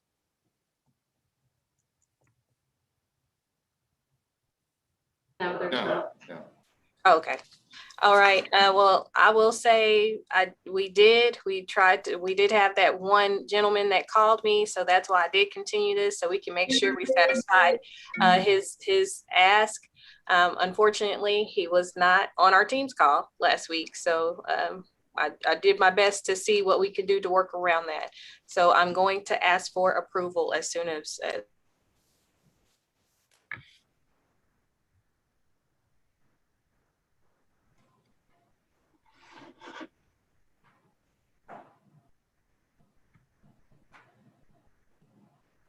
my screen says waiting, so I'm not sure if it's up yet. Thank you. Looks like we have a motion and a second. Cast your vote.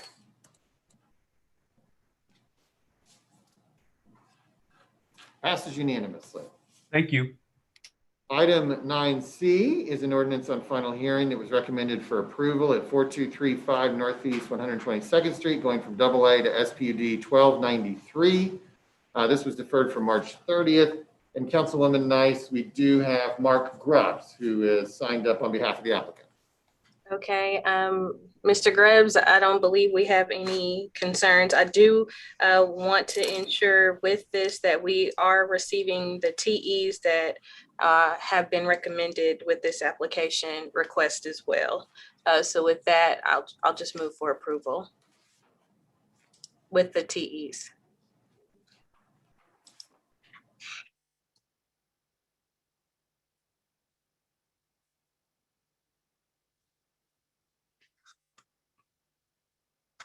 Mayor.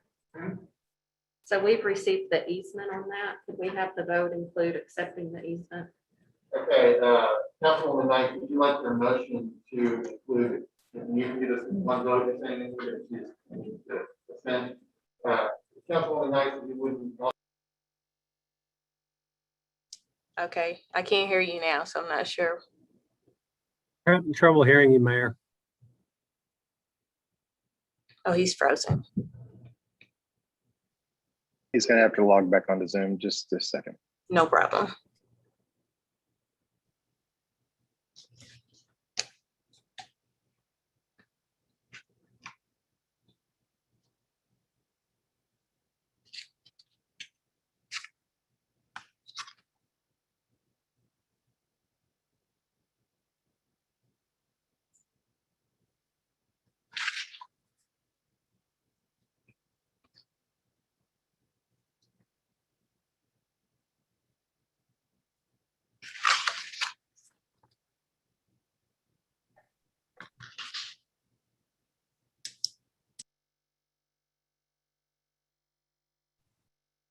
So the mayor got kicked off Zoom and he's trying to work to get that back on. So we'll get back on in just 1 second here.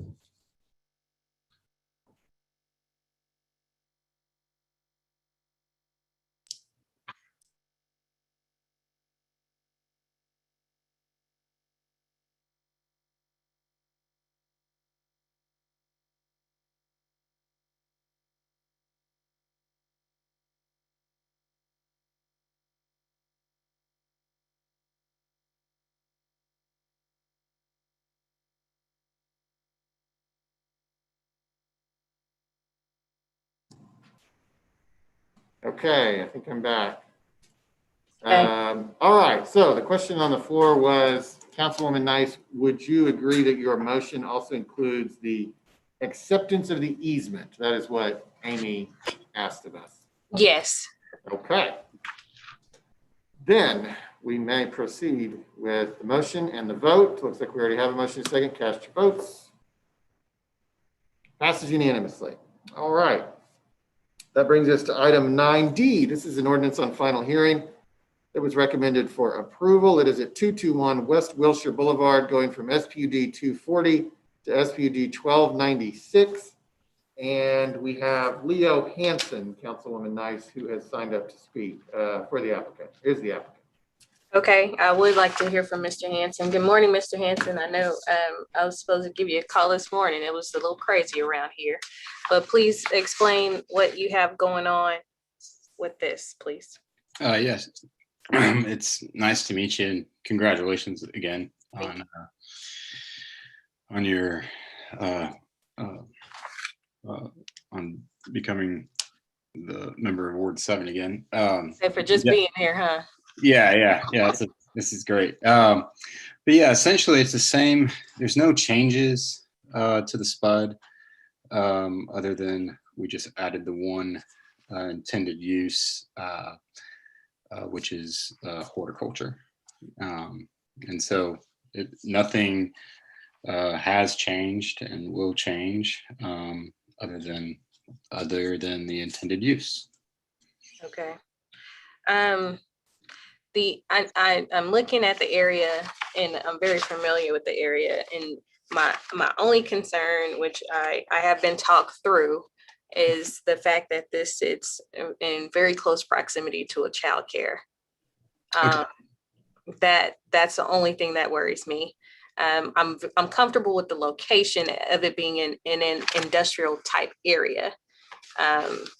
And that's one of the things that we encourage more so than anything, commercial or industrial. And that, like I said, I just, that's the only thing. But because there's not a lot that can be done about that, I will please ask you to be a good steward, especially with young people being in this area.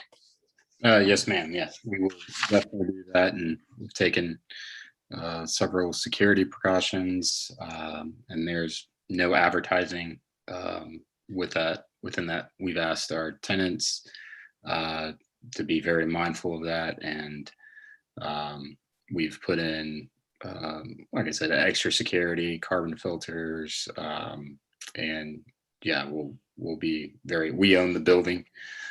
We office in that building, and so yeah, we're very familiar with our neighbors, and we'll be very good stewards.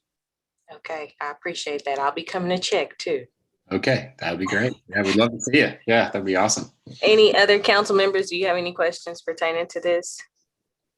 Otherwise, I will move for approval.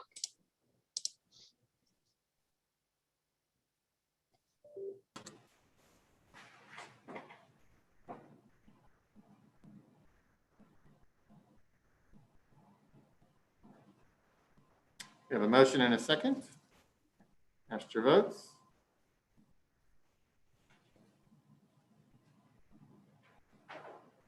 Passes unanimously. All right, item E was previously deferred at the beginning of the meeting, as was item F. Item G is a resolution receiving an amendment to the comprehensive plan, changing the land use typology area where from rural low intensity to rural medium intensity on a tract located south of Southwest 164th and east of Southwestern. Councilman Greenwell. Yes, thank you, Mayor. This was recommended by the Planning Commission. Hey, how's it going? And so I move for approval. All right.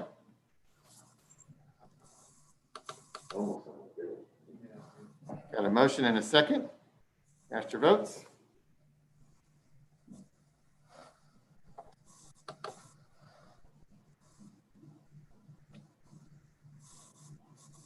Passes unanimously. Item H was somehow, I forget if it was deferred or struck at the beginning of the meeting, but deferred? Until July. Okay. Okay. And then item I was withdrawn at the beginning of the meeting. Item J was deferred at the beginning of the meeting. which brings us now to item K. K is an ordinance on final hearing. This is the third of 3 meetings where we have considered this proposed ordinance change. To remind you, this relates to references to the Oklahoma City Environmental Assistance Trust in our current ordinances and is part of the process of merging that trust. And so what does the council wish to do with the proposed ordinance change? This would be the third and potentially final meeting of its consideration. If you'd like to make a motion, you may. We have a motion and a second for adoption. Cast your votes.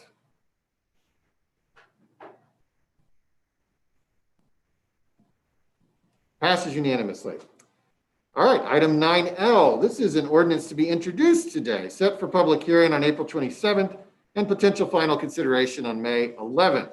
And it relates to nuisances, amending Article 6 of Chapter 35 of the Oklahoma City Municipal Code, etc. I'll turn it over to the city manager for a presentation. Thank you, Mayor. We have Orville Jones with us this morning from the Municipal Counselor's Office to explain the changes that are proposed in this ordinance. Thank you.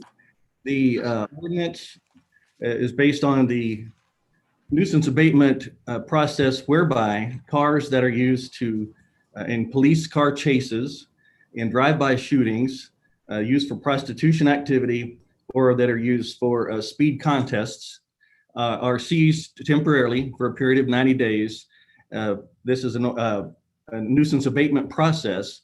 And because of the coronavirus closure of the courthouse and the police department's headquarters, we discovered that the ordinance requires us to schedule a meeting at a specific time and place, and we had no time or place to schedule these hearings in order to determine what would happen with the property. This is a post-impound procedure. So the ordinance, if you go straight to page 3, paragraph F, is the post-impound procedures that apply whenever a vehicle is seized by the police department and it is alleged to have one of these 4 categories of having been used as a nuisance on the public streets. The change would be to, instead of having a notice go by certified mail saying there's going to be a hearing at a certain time and place, instead the notice will say go by regular mail so that we're sure it will arrive to the addressee, saying that if you want the hearing, please ask. All you have to do is ask, there will be a hearing. So adding the words upon request changed the tenor of the notice that goes out from one saying this is where the hearing is going to be, whether you want one or not, to if you want a hearing, just pick up the phone and let us know.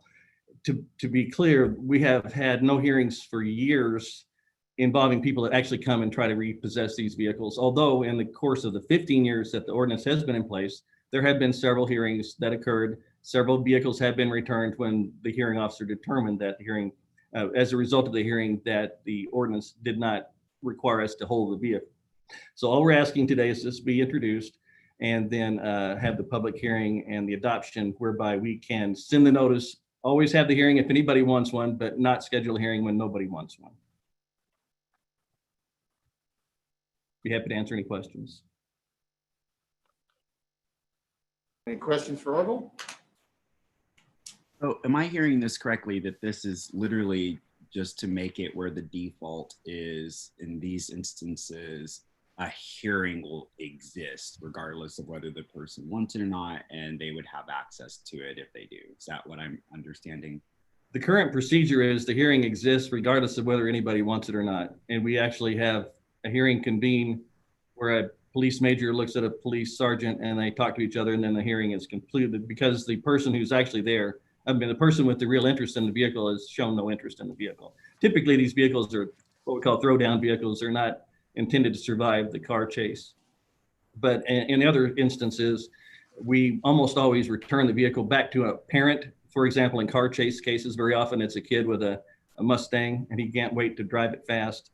So we end up returning the vehicle in most cases. Most cases never go to hearing, but that's only if a non-involved person comes and asks for the vehicle and promises that that same person won't drive the vehicle again for a year. So hearings do occur even when nobody asks them. We're trying to flip that script so that hearings don't occur unless somebody wants one. So nevertheless, the police department will follow the evidence and only hold the vehicle if the reports show that it should be held. So it's the opposite of what I said. This now. I believe so. Thank you. My question to you, Mr. Jones, under item I, it says the shall be served in person or by last known address. How do we define last known address That would be the last address we have. as far as their ID or property or what? Well, we follow up with notices. If notices give us forwarding addresses, then that's the last known address. But the phrase last known address is widely used in due process proceedings as the most recent address we have, whatever that may be and from whatever source. Okay. Okay, thank you.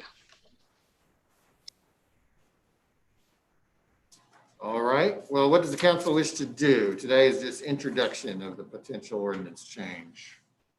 Like to make a motion? Got a motion and a second? Cast your votes.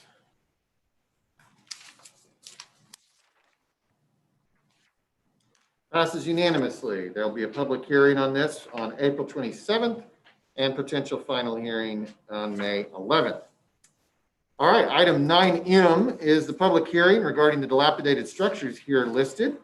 Amy, is there anyone who signed up to speak on this public hearing? No, Mayor. All right, then we'll take up the potential resolution at 9M2, declaring that the structures are dilapidated. If the council wish to make a motion. Got a motion and a second? Cast your votes.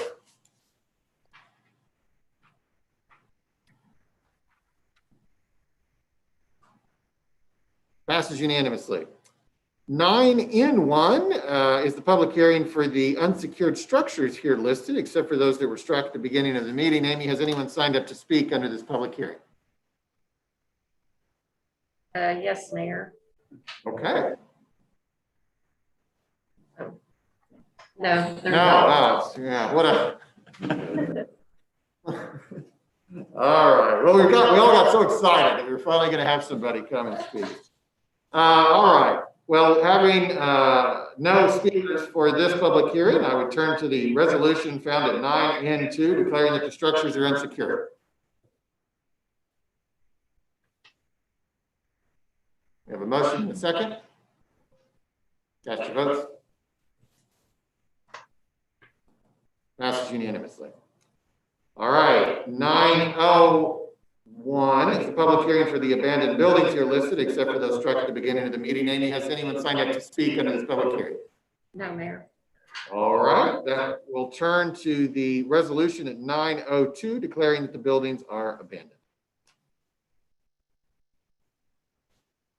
We have a motion and a second. Cast your votes. Passes unanimously. All right, 9P is a public hearing regarding the resolution approving real estate sales agreement with Silver Slab Properties for the sale of real property at 1245 Northwest 2nd Street. This was presented at the last meeting and has one more meeting after this. As with all real estate sales, it is scheduled for 3 separate meetings. Amy, has anyone signed up to speak under this public hearing? No, Mayor. Okay. So we will close the public hearing and move on to item 9Q1. This is a resolution approving the request for salary continuation for Major Scott Bass while he continues to require rehabilitation to recover from an on-the-job injury. I don't believe we need executive session. We could take a motion if the council so desires.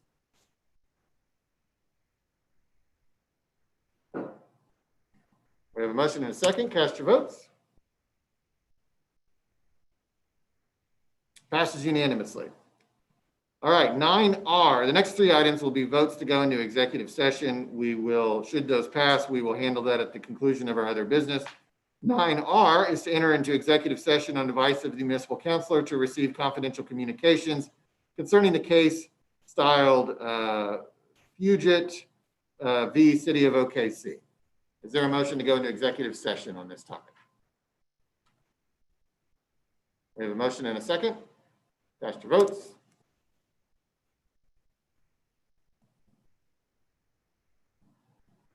Passes unanimously. As I said, we'll handle that at the end of our other business. 9S is to enter into executive session on advice of the municipal councillor to receive confidential communications regarding pending mediation in the case of Pigeon v. City of OKC.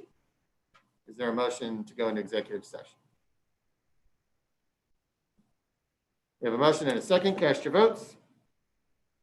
Passes unanimously. We'll handle that at the conclusion of our other business. 9T, enter into executive session on advice of the municipal councillor to receive confidential communications from its attorney regarding pending litigation in the case of Holland v. City of OKC. Is there a motion to go into executive session? Motion and a second. Cast your votes.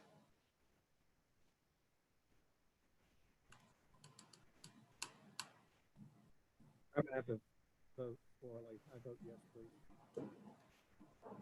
Councilman Stunsover, how do you wish to vote? Here, Mayor, I'm having a problem. I'm going to vote yes, please. Okay, thank you. Thank you.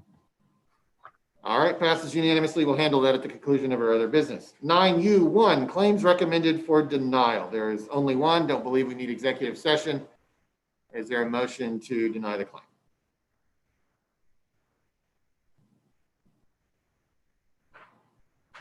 Motion and a second. Cast your votes.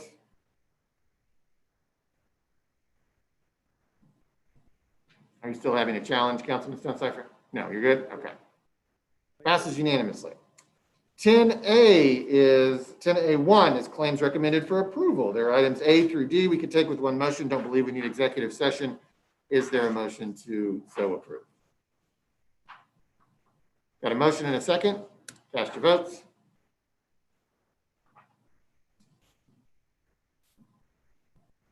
Passes unanimously. All right, item 11 is items from council. Item 11A was previously struck at the beginning of the meeting, and so we'll just go around the horseshoe, and maybe to give our new members a moment to collect their thoughts, we'll go in reverse order today. So let's start with Ward 8. Can you hear me, Mayor? Yes. A couple of things. I wanted to thank Doug Cupper. He attended with me the State of Oklahoma Garden Club's their annual convention. This is their 91st convention. My wife laughed out loud when she found out I was going to speak to a garden club, but it was a delightful group of people. I enjoyed meeting Carolyn McCabe and April Pratt. I thought it was unique that, and I want to thank them for having the convention in Oklahoma City, but I thought it was really nice that they had the convention at the Hilton Garden Inn. So thank you to the Garden Club. And then secondly, on May the 4th, Your Honor, at 6:30 p.m. at Church of the Servant, which is on North MacArthur Boulevard, we are going to have a meeting about the new Lone Oak Park in Ward 8. And we're starting to receive comments from people on what they would like to see in the park. And so this is a wonderful opportunity for people to give us input on what should be in the park. And what I mean by that is I want our citizens to decide what's going to be in the park, not myself or staff or others. And so I would encourage as many people to attend as possible. We look forward to your comments. Thank you. Thank you. Ward 7. Yes, I'd be remiss if I did not actually name and thank our city council staff, our support staff, for all of their work in supporting throughout this process. For myself and Miss Debbie, of course, love you very much. Thank you for all that you do. Boyd, thank you for all that you do. Miss Beverly, thank you so much for all you do. And Mr. James, thank you for all that you do. So I wanted to make sure I named them by name because they truly are the arms and legs for us in this work that we do. So I truly thank them for their work from the bottom of my heart. Also want to say, if you did not know, two things are I think of for the month of April. It is Minority Health Month. And for that, this week has been declared in the last couple of years. And thank you again, Mayor, for our proclamation that we were able to provide for Black Maternal Health Week. And the reason I bring up Black Maternal Health Week is because we do know Black women are 3 to 4 times more likely to die from pregnancy-related complications than white women. And we know that we have maternal deaths that can be prevented.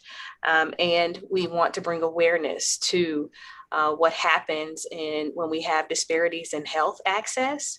Also, when we have structural racism in health. pertaining to how we deal with matters of health in women and African Americans, and especially moms to be in infant mortality. And the area in which that I serve, the numbers are increasingly high among Black and Brown communities for maternal mortality and infant mortality. So again, wanted to make sure we bring total awareness to Maternal Health Week this month. And there's an internal infant mortality alliance that you can get more information about how we can work together to look at better ways of health access and to lessen the footprint of disparities pertaining to our moms. I also wanted to say that we do have some other things that are coming up pertaining to this month. And this coming Sunday, I myself and Pastor Cooper, former councilman for Ward 7 and Prospect Baptist Church, we will be hosting jointly a conversation with COVID-19 vaccine in the Black community. It's going to be a town hall, so we would love for our communities to be a part of this conversation as we look at ways and just answer a lot of those myths that folks want to know about pertaining to taking the vaccine, especially now, obviously with the Johnson & Johnson, a lot of concerns across the country about it. As we look at, again, comorbidities, just the historical trauma in our African-American community, side effects, maternal and fetal high-risk category. So we're gonna be joined by OU health physicians. We have an epidemiologist from the Oklahoma City County Health Department. And this is also in partnership with Oklahoma Public Health Association. So I'm going to give the meeting ID. It is 862-3379-9348. And there is a passcode, and it is 573406. So again, that's this coming Sunday from 5 to 6:30. And it will be on Facebook as well, on the church, Prospect Baptist Church, and myself, our Facebook pages, and on Zoom. So we really hope that we can get all the information out so we can increase our numbers pertaining to our communities being able to have all the information they need to make an informed decision, if they have not already, about the COVID-19 vaccine. I also wanted to send out just my thoughts, and I'm sure for our community and our city, our thoughts for the young man, the child that was accidentally shot by his family member, 5-year-old Trevion Cole. Our thoughts are truly with this family at this time. Anytime you have any accidental shooting and just this type of situation overall is devastating to a family. And I know we see the commercials that say that they hide the guns and the kids know where they are. And it's very unfortunate that we had a life that was at loss, a 5-year-old, because of this happening. I want to say congratulations because it's also International Black Women's History Month. We have a female deputy chief, African-American, by the name of Vashina Butler. Congratulations to her. Publicly want to say that we are excited about her new role that she joins with Deputy Chief Ron Basie. So we have now 2 African-American deputy chiefs that are a part of our city structure, which is a step in a better direction pertaining to executive leadership for our police department. Also, Prairie Surf Media, the mayor and I, it was a windy Friday, wasn't it, Mayor? When we were out there. A windy Friday and cold too, as we saw the sign unveiled for Prairie Surf Media and all the excitement that's going to happen in that one big place that we once called the Cox Convention Center, that we now have to call it by name, the Prairie Surf Media. So we're excited about what they are going to bring to our community as well. A few more things.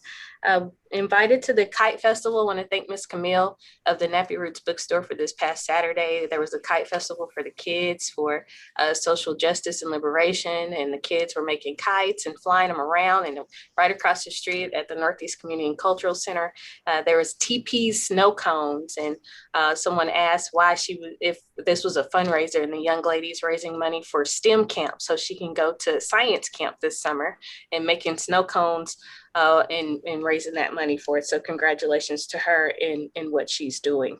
And shout out to our city workers. I know we have Miss Coleman. She celebrated over 20 years in the department where she works, and her husband is so proud of her. So I wanted to make sure I shouted her out. And also Mr. Wiseman, I ran into this morning when I was getting some breakfast.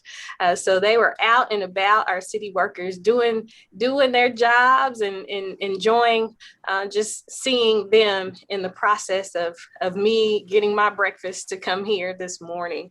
So I just wanted to make those few comments also as we talk about what's going on. Want to thank everyone that commented yesterday for the town hall, because I know that was not easy for people to talk about what has happened to them, their lived experiences pertaining to the 21 CP town hall that occurred yesterday. And for our other council members that were on the call, I'm glad we were able to hear those stories. Because it says that we still have work to do pertaining to our communities and pertaining to our residents feeling safe. And again, saying openly, they want to say they feel served and protected. And we have some that right now can't say that. And that's work where we have to do more work to ensure that happens, where we can have more of our fellow folks saying they feel and know that they are protected and served. And also, as we look at what happened in Brooklyn Center, Minnesota, with the young man being shot, I think I do want to commend the mayor there for taking very swift action in the case of what took place. And I think that's something that we should look at if we have another shooting pertaining to police and our residents, how we look at that, who overall is over those departments, and what the repercussions or what strategies or just what conversations need to take place because of that. Actions speak louder than words, and we need some action behind the things that are happening in our communities right now. And I'm hoping, and I know we're all hoping, that once this law enforcement task force recommendations come to fruition, that we see action behind the words on paper. So I'll leave with that. And again, I'm grateful and honored to serve Ward 7 for a full 4-year term. Thank you. Thank you. Ward 6. Yes, thank you.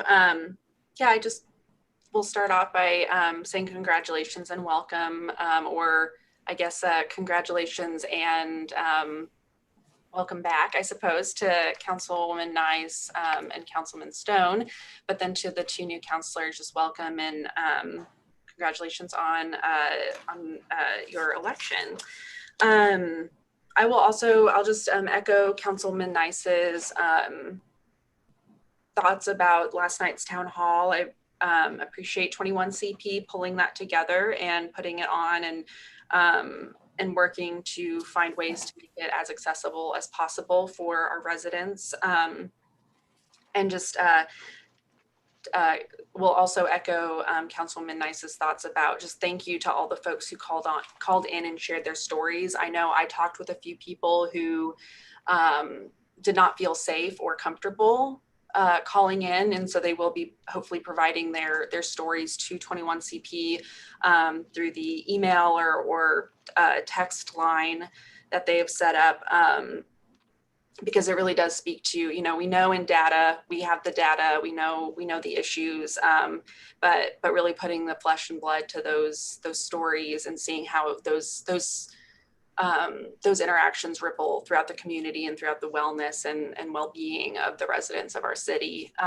So appreciate that, and yeah, appreciate all of the task force members that joined. I'm not officially on the task force, but I was glad to be able to sit in and listen, and was a little disappointed to see that not all the task members were present, but was glad that there were some that were able to just be there, present, and listen. Also, I'm excited to see that the Southwest 29th District Association is putting out a call for proposals for a new mural that they're working on installing in the district. So anyone who might be watching and is interested in, maybe you're an artist or know an artist who wants to put together a proposal, they do have a May 12th deadline for the just initial submission, idea submission. And there's more information on their Facebook page. It's a Southwest LA 29 district, and excited about that and to see what is to come as far as how that can hopefully pair and complement the streetscape that is working on being rolled out through our planning and public works department. And then my last thing is I was excited to be able to attend the City County Health Department update last Friday that they presented about just our vaccine numbers and sort of where we are with vaccine rollout and sort of this transition now from those larger mega pods to smaller, really embedded in communities and working with community partners to set up vaccine clinics. And I'm excited to get my second shot on Thursday. So looking forward to just that extra layer of protection and yeah, just that a little bit more peace of mind to be able to maybe go visit family and friends and yeah, I'm just excited that we do seem to be on a good track from their reports. And just for anyone who hasn't been able to get one yet, I know they have the vaxokc.com website, but for anyone who might be watching and maybe computers are not your thing or you have trouble with internet access, you can always call the City County Health Department at 405-427-8651, and they can help set up an appointment. And I just appreciate so much the work they're doing to really roll out, this pretty big project, but also to just keep us updated regularly on how things are going, and all their epidemiologists who are just kind of working to make sure that we have the correct data. So just appreciate all their work. Thanks. Thank you. Ward 5. Mayor, thank you. First of all, I'd like to welcome the two new members of the council, council members Carter and Young. I'm confident you'll bring a thoughtful, insightful perspective to your roles on the council, and look forward to getting to work with you as time goes by. Secondly, Mayor and also City Manager, we've had a history of working with school districts whose boundaries lie within Oklahoma City in the past, in particular, the Oklahoma City public school system.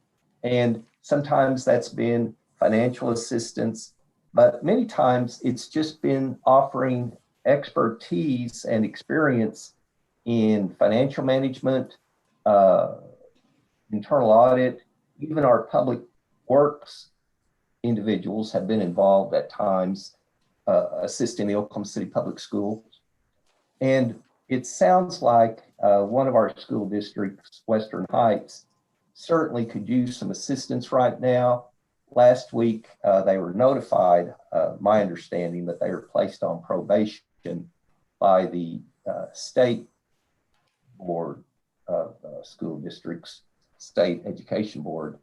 And I would hope that the city manager could contact the school district and just visit with them and explain how we've provided assistance in the past to other school districts, and see if there's anything we could offer to them, again, in terms of financial management, internal audit, anything along those lines to assist them.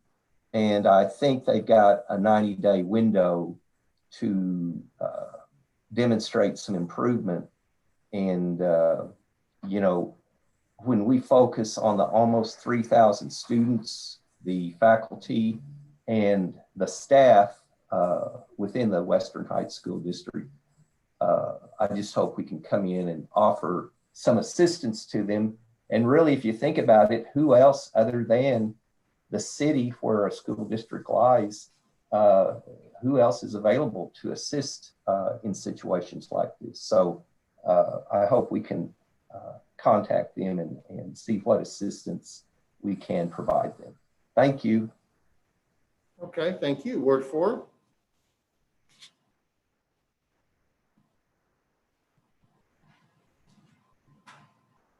Ward 4. Thanks, Mayor. Yep, sorry about that.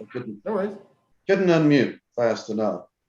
I do wanted to extend a welcome and congratulations to Councilwoman Young and Councilman Carter. Looking forward to working with them. Other than that, I would also like to offer congratulations to No Boundaries International on their soon-to-be finalized purchase of the 16s located there on South Robinson. They are phenomenal neighbors and a phenomenal part of that community. So I extend to them my congratulations and thanks as well. Thank you. Thank you. Ward 3. Morning. Can you hear me okay? Yes. Okay. Couple things. So the West 10 district does third Saturdays in West 10, and that is April the 17th. They have an open house with the Mad Potter Studio that Matt Murray hosts from 11 to 5 at 4602 Northwest 10th Street, as well as other activities. You can find additional information on the West 10 Facebook page if you're interested. It's a great time. They also do a historically local Council Grove, Castle Falls tour, which happens on those third Saturdays also. If you've not been on the Castle Falls tour, it has a lot of Oklahoma City history through that tour. It's very interesting, and I would encourage everyone to do that at some point. Next thing, want to call congratulations out to our new deputy chiefs. Nikki, Councilwoman Nice mentioned earlier, Deputy Chief Butler with 30 years on the department, as well as Deputy Chief Tompkins, I apologize, with 27 years. So thank them for their service and for the efforts that they bring for our city every day. Also want to send out my gratitude to Lieutenant Goodman, who on Friday night jumped into the lake Oberholzer to attempt to save an Oklahoma City resident. Regrettably, that did not turn out the way that we had hoped, and Lieutenant Goodman is recovering nicely and I believe back at work, but we just thank him for his efforts trying to save someone. Let's see. Saturday, I had the opportunity to participate in an event at the Oklahoma City Convention Center. So that was spectacular. I had not been inside yet. Great job, Oklahoma City. It's amazing. If you've not been to the Omni yet, I hope that you all have an opportunity to attend events there in the very near future. It was beautiful. Well done.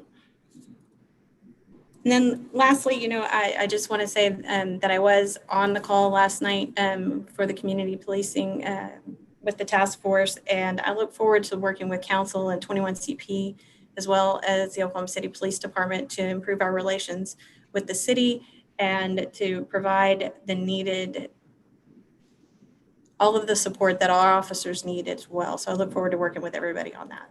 And that's all I've got. Thank you. Ward 2. Yes. First, to echo so many other sentiments here, congratulations to our new counselors.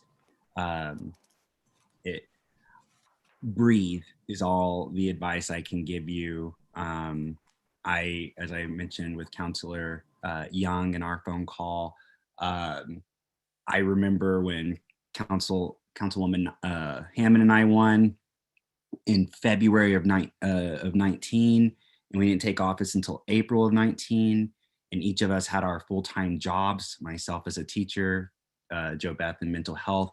It just felt like just someone turned on a fire hose, and it just felt like that for 2 months as we were meeting with city staff, constituents, orientation. And as I said to Councillor Young, just breathe, and that sense of overwhelm you're going to feel right now, don't take it personal. It is what it is. And I cannot imagine coming in right now with just a week. So there's nothing wrong with you. Don't feel that way. And please let me know if I can ever be of any assistance, and please always feel welcome to reach out to council staff. You're not alone in this journey is my point. I also wanted to say, congratulations, of course, to Councillor Nice and Stone on your re-elections, and to Councillor Nice for your vice mayor position.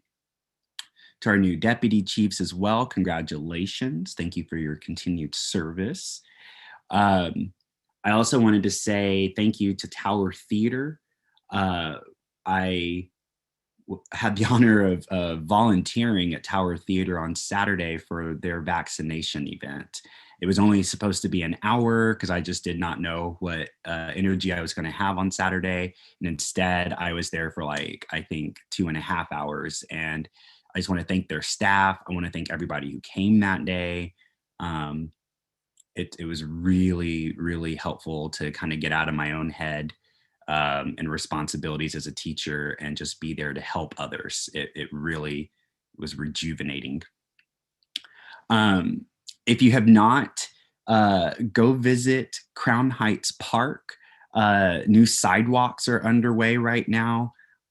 Such joy is in my heart seeing them come to fruition, and that's thanks to voters and approving infrastructure projects as they've done in recent years.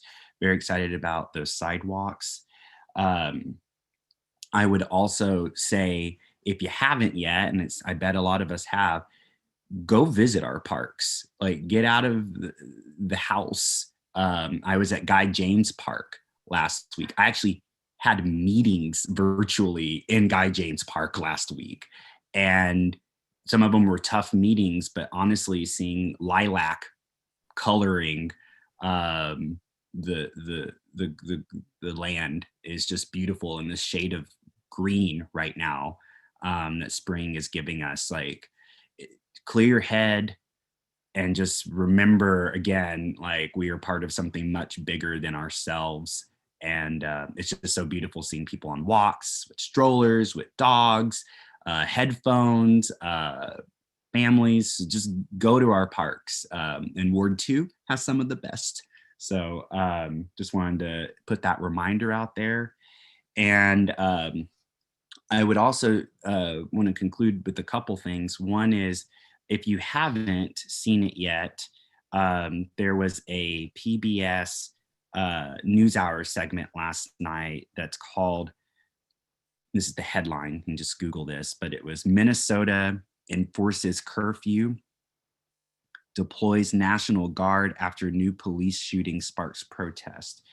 It's about an 11-minute segment. I'm always going to recommend PBS because it's just a straight down the middle, neutral source of information. And then you as the viewer, us as the viewer, we figure out what to do with that information. So PBS is always going to be my go-to in these matters.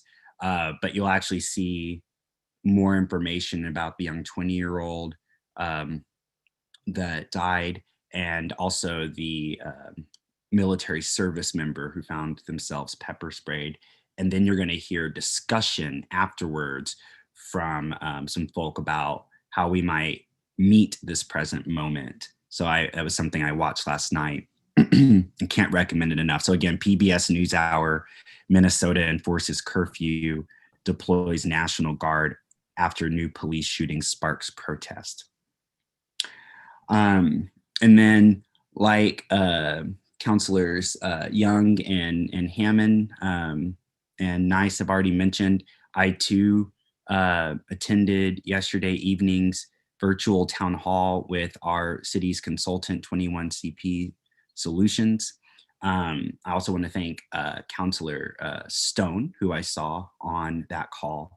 And something that I really appreciated from the members of the task force who were present is we were listening. We didn't speak. And I think that is so important to when we're engaged in these sort of tough conversations. And I say this just from my experience in the middle school classroom and in our college classrooms. It is so important when others are speaking that we are not on our phones. We're not thinking about laundry. We're not thinking about the other do's and don'ts of the day, but we are present in those moments, like truly present in those moments. And that was what I found myself doing again last night. And I think it's hard to be present because sometimes we think we know the person who's speaking and we think we know what they are going to say. And we just sort of let our minds fill in the blanks of what this person is saying. And I can tell you, I've been guilty of it. It was the last dozen years of my life have been learning to be an active listener.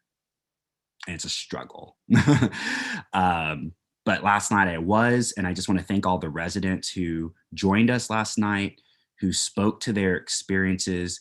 Because I was being an active listener, it was very often a painful experience. When we're active listeners, we can become more empathetic, and we can position ourselves as the other, and get out of our head again. And it was really painful, but I'm an idealist and an optimist, and I just believe in my heart we are going to meet this moment. And I actually believe our city will be a leader when it's all said and done, no matter how painful this moment is. So I just want to thank everybody for yesterday evening, including especially 21CP. City Manager Freeman, thank you for being there as well. I remember that. Embark, like my shirt, I got two things for us that I wanted to share. One of them is we are launching a bus study right now to figure out how to improve our transit services.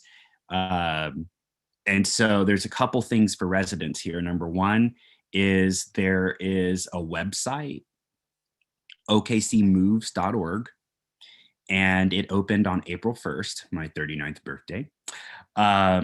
And everyone's invited to visit okcmoves.org and provide feedback on existing transit conditions. So this would be everything from our bus stops, bus shelters, our transit centers, the buses themselves, the streetcar, the ferry on the river, our Spokies, bike, anything under that Embark umbrella. Please provide feedback about your experiences with Oklahoma City's public transit system. And then provide ideas for improvements as well. So that's, again, okcmoves.org. That's one opportunity. The second opportunity is a town hall. And this town hall will take place on Thursday, April 15th. There will be two opportunities there, one at 12 p.m. on Thursday, the 15th, and then another one at 6:30 p.m. On Thursday, April 15th. Those instructions to access those two virtual town halls is also available at okcmoves.org. We have a consultant working with Embark right now, Nelson Nygaard. They worked with us a decade ago to help move our transit in the directions that we've headed. For instance, we have the night route services that we have now as a result of that work. We were able to move from hour frequency between buses to 30 minutes right now as a result of that work and other improvements. So make your voice heard on this. I think the next decade of Oklahoma City's investments in public transit are going to really be a bit of a game changer for us. So again, okcmoves.org is how you access that. Otherwise, get vaccinated, because I need everybody by the time this summer is with us. I know OKC County Health is working on some models about when herd immunity, when OKC and our community would achieve herd immunity. And I need everyone vaccinated, because I need you in Ward 2 in our parks, our restaurants, our bars, our retail shops. I need you here this summer, safe and sound, so we can support our small businesses and the folk who live here. So thank you so much. Thank you. Ward 1. Yeah, I'd just like to say thank you for, all of the warm welcomes from the council members. I look forward to what we get to work together on and what we get to do. It has kind of been like drinking from a fire hose over this last week. And so I may forget a couple of things and who to thank here, so please forgive me. But, Miss Debbie, Mr. Boyd, and Mr. James, thank you so very much. You have literally made this so much easier on us, even though it's still very, very crazy. Mr. Mayor, thank you so much for meeting with me over the last day or two and helping me kind of get acclimated to some things. And I can't thank the city manager and his office enough for the time that they gave me yesterday.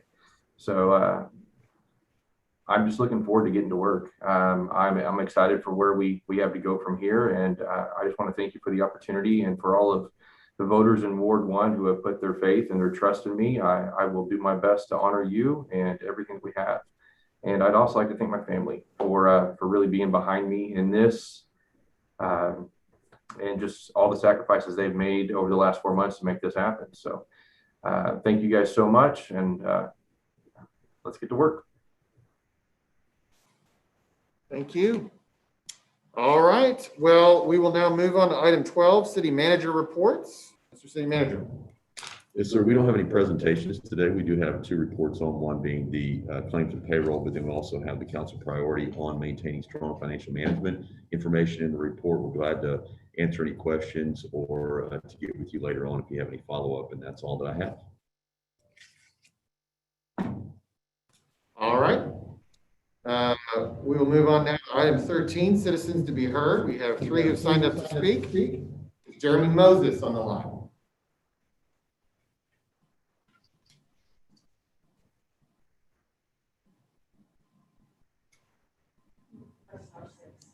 Jeremy, we think you're there, but push *6. Okay, there we go. Can you all hear? Yes, if you wouldn't mind All right. stating your name and address and keep your remarks to 3 minutes. Thanks. Sure. Jeremy Moses, 12205 Southwestern Avenue, apartment 1212, and I'm in Ward 5. Just wanted to quickly state that while we are continuing to work towards that herd immunity that Councilman Cooper mentioned, we need to keep doing what we're doing. I would like to advocate that and continue with the masking past the scheduled expiration of April 30th, just so we can get closer to that herd immunity. I know there was supposed to be discussion of ending it early. I was glad to see that that has been taken off of the table for now. And I just want to continue to advocate for us to keep up the good work, keep doing what we're doing. I myself have been vaccinated now fully. I've had both my shots. I got my second one actually on Easter Sunday. So let's keep up the good work and keep doing what we're doing. And with that, I yield. Thank you. Selena Patron. We don't see her. Okay. Dave Lindo. Dave Lindo, 220 Northwestern. Our business, OKC Kayak, is mere blocks away from City Hall and police headquarters. In the last 2 years, Western downtown OKC has become much akin to the movie set of The Walking Dead, presenting much worse conditions than I've seen in any third world country of the many I've visited. Crime is rampant, enforcement is non-existent. The threat to public health has become unbearable with mountains of trash, feces, hypodermic needles, public intercourse, arson, violence, murder, and rape. I'm told daily by customers and visitors to downtown OKC that they will not be coming back due to the scary conditions present. Quite frankly, I understand. The blame on the city as they're complicit, negligent, and liable for the current climate of lawlessness. I've been told dozens of times by police to contact my city council member when I query about the lack of enforcement and prosecution. So I'm asking you specifically, why am I holding a letter from you threatening me of arrest for criminal trespass for using Lake Hefner for my business? But homeless encampments are littered both sides of the new boulevard where taxpayers like myself spent millions to create landscaped, beautified entries into downtown. Code enforcement falsely states I can't park a truck or trailer in front of my business for threat of a fine. If my grass is 6 inches tall or someone illegally dumps construction debris on my property, you threaten legal action. Yet a few hundred yards away, an entire tent city with thousands of pieces of trash, bonfires, and more exists under the Western Avenue Oklahoma Boulevard Bridge, blocking the sidewalk, taking travel to my business, an utter disgrace. Gang task force police officers caught a guy climbing onto the roof of OKC Kayak and disabling surveillance cameras, a felony. He had rented kayaks earlier in the day with stolen credit cards and fake identification, felonies. Charges were declined. We've had trailers of kayaks worth tens of thousands of dollars stolen, only for the crooks to return and try and resell these to us with the serial numbers matching those in our police report. Police department informed us they cannot do anything as it is a closed case. Got burglarized again the other night. Perp was caught with one of the stolen weapons at the homeless shelter and charged with multiple crimes related to this and the burglary of a neighbor. 2 days later, charges were dropped. He was released. More neighbors were burglarized and he was picked up again. A catalytic converter got stolen in broad daylight in front of my business the other day. Recovered it 20 minutes later at All Metals Recycling. Yet nothing was done about them failing to follow the law on the purchase of these items. Catalytic converter theft is off the chart right now in Oklahoma City because of this. Business law professor Judy Fitzer drilled into our heads every day. Your rights end where my nose begins. Counselors, while I sympathize with the plight of the homeless, I think we should do more to help those struggling with addiction. This path of drastic escalation of crime can no longer be swept under the rug. Don't query why I'm taking my multi-million-dollar annual tax base to a neighboring town until you begin to 30 address and seconds. enforce the laws. Anything less than that just screams the jails are full, it's inexpensive, it's expensive to prosecute, and we'd rather hide the true crime stats from the tourist or the convention we are trying to lure downtown. The time is now to take action. Thank you. Thank you. All right, that concludes our citizens who signed up to speak. And so all we have left now are 3 executive sessions previously approved by the council. Council members should have a Zoom link to access those executive sessions. We'll go there and we'll come back to this Zoom, but merely for the purpose of adjourning, there are no other votes scheduled. We'll see you there. Thank you. We'll head into executive session now.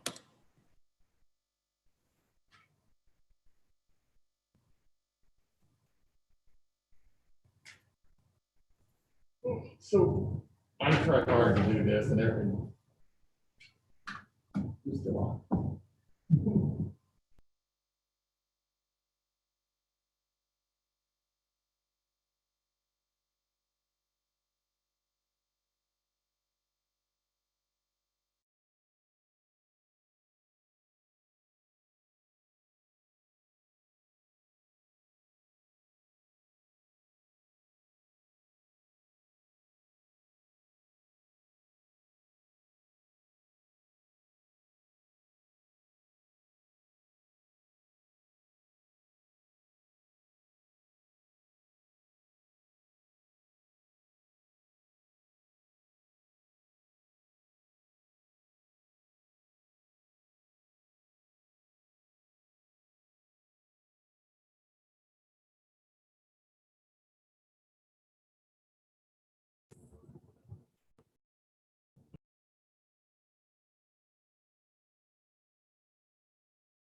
All right, we have a quorum. We are returned from executive session, and there's no further business other than item 14, which is adjournment. And we are adjourned. Thank you. Have a great day.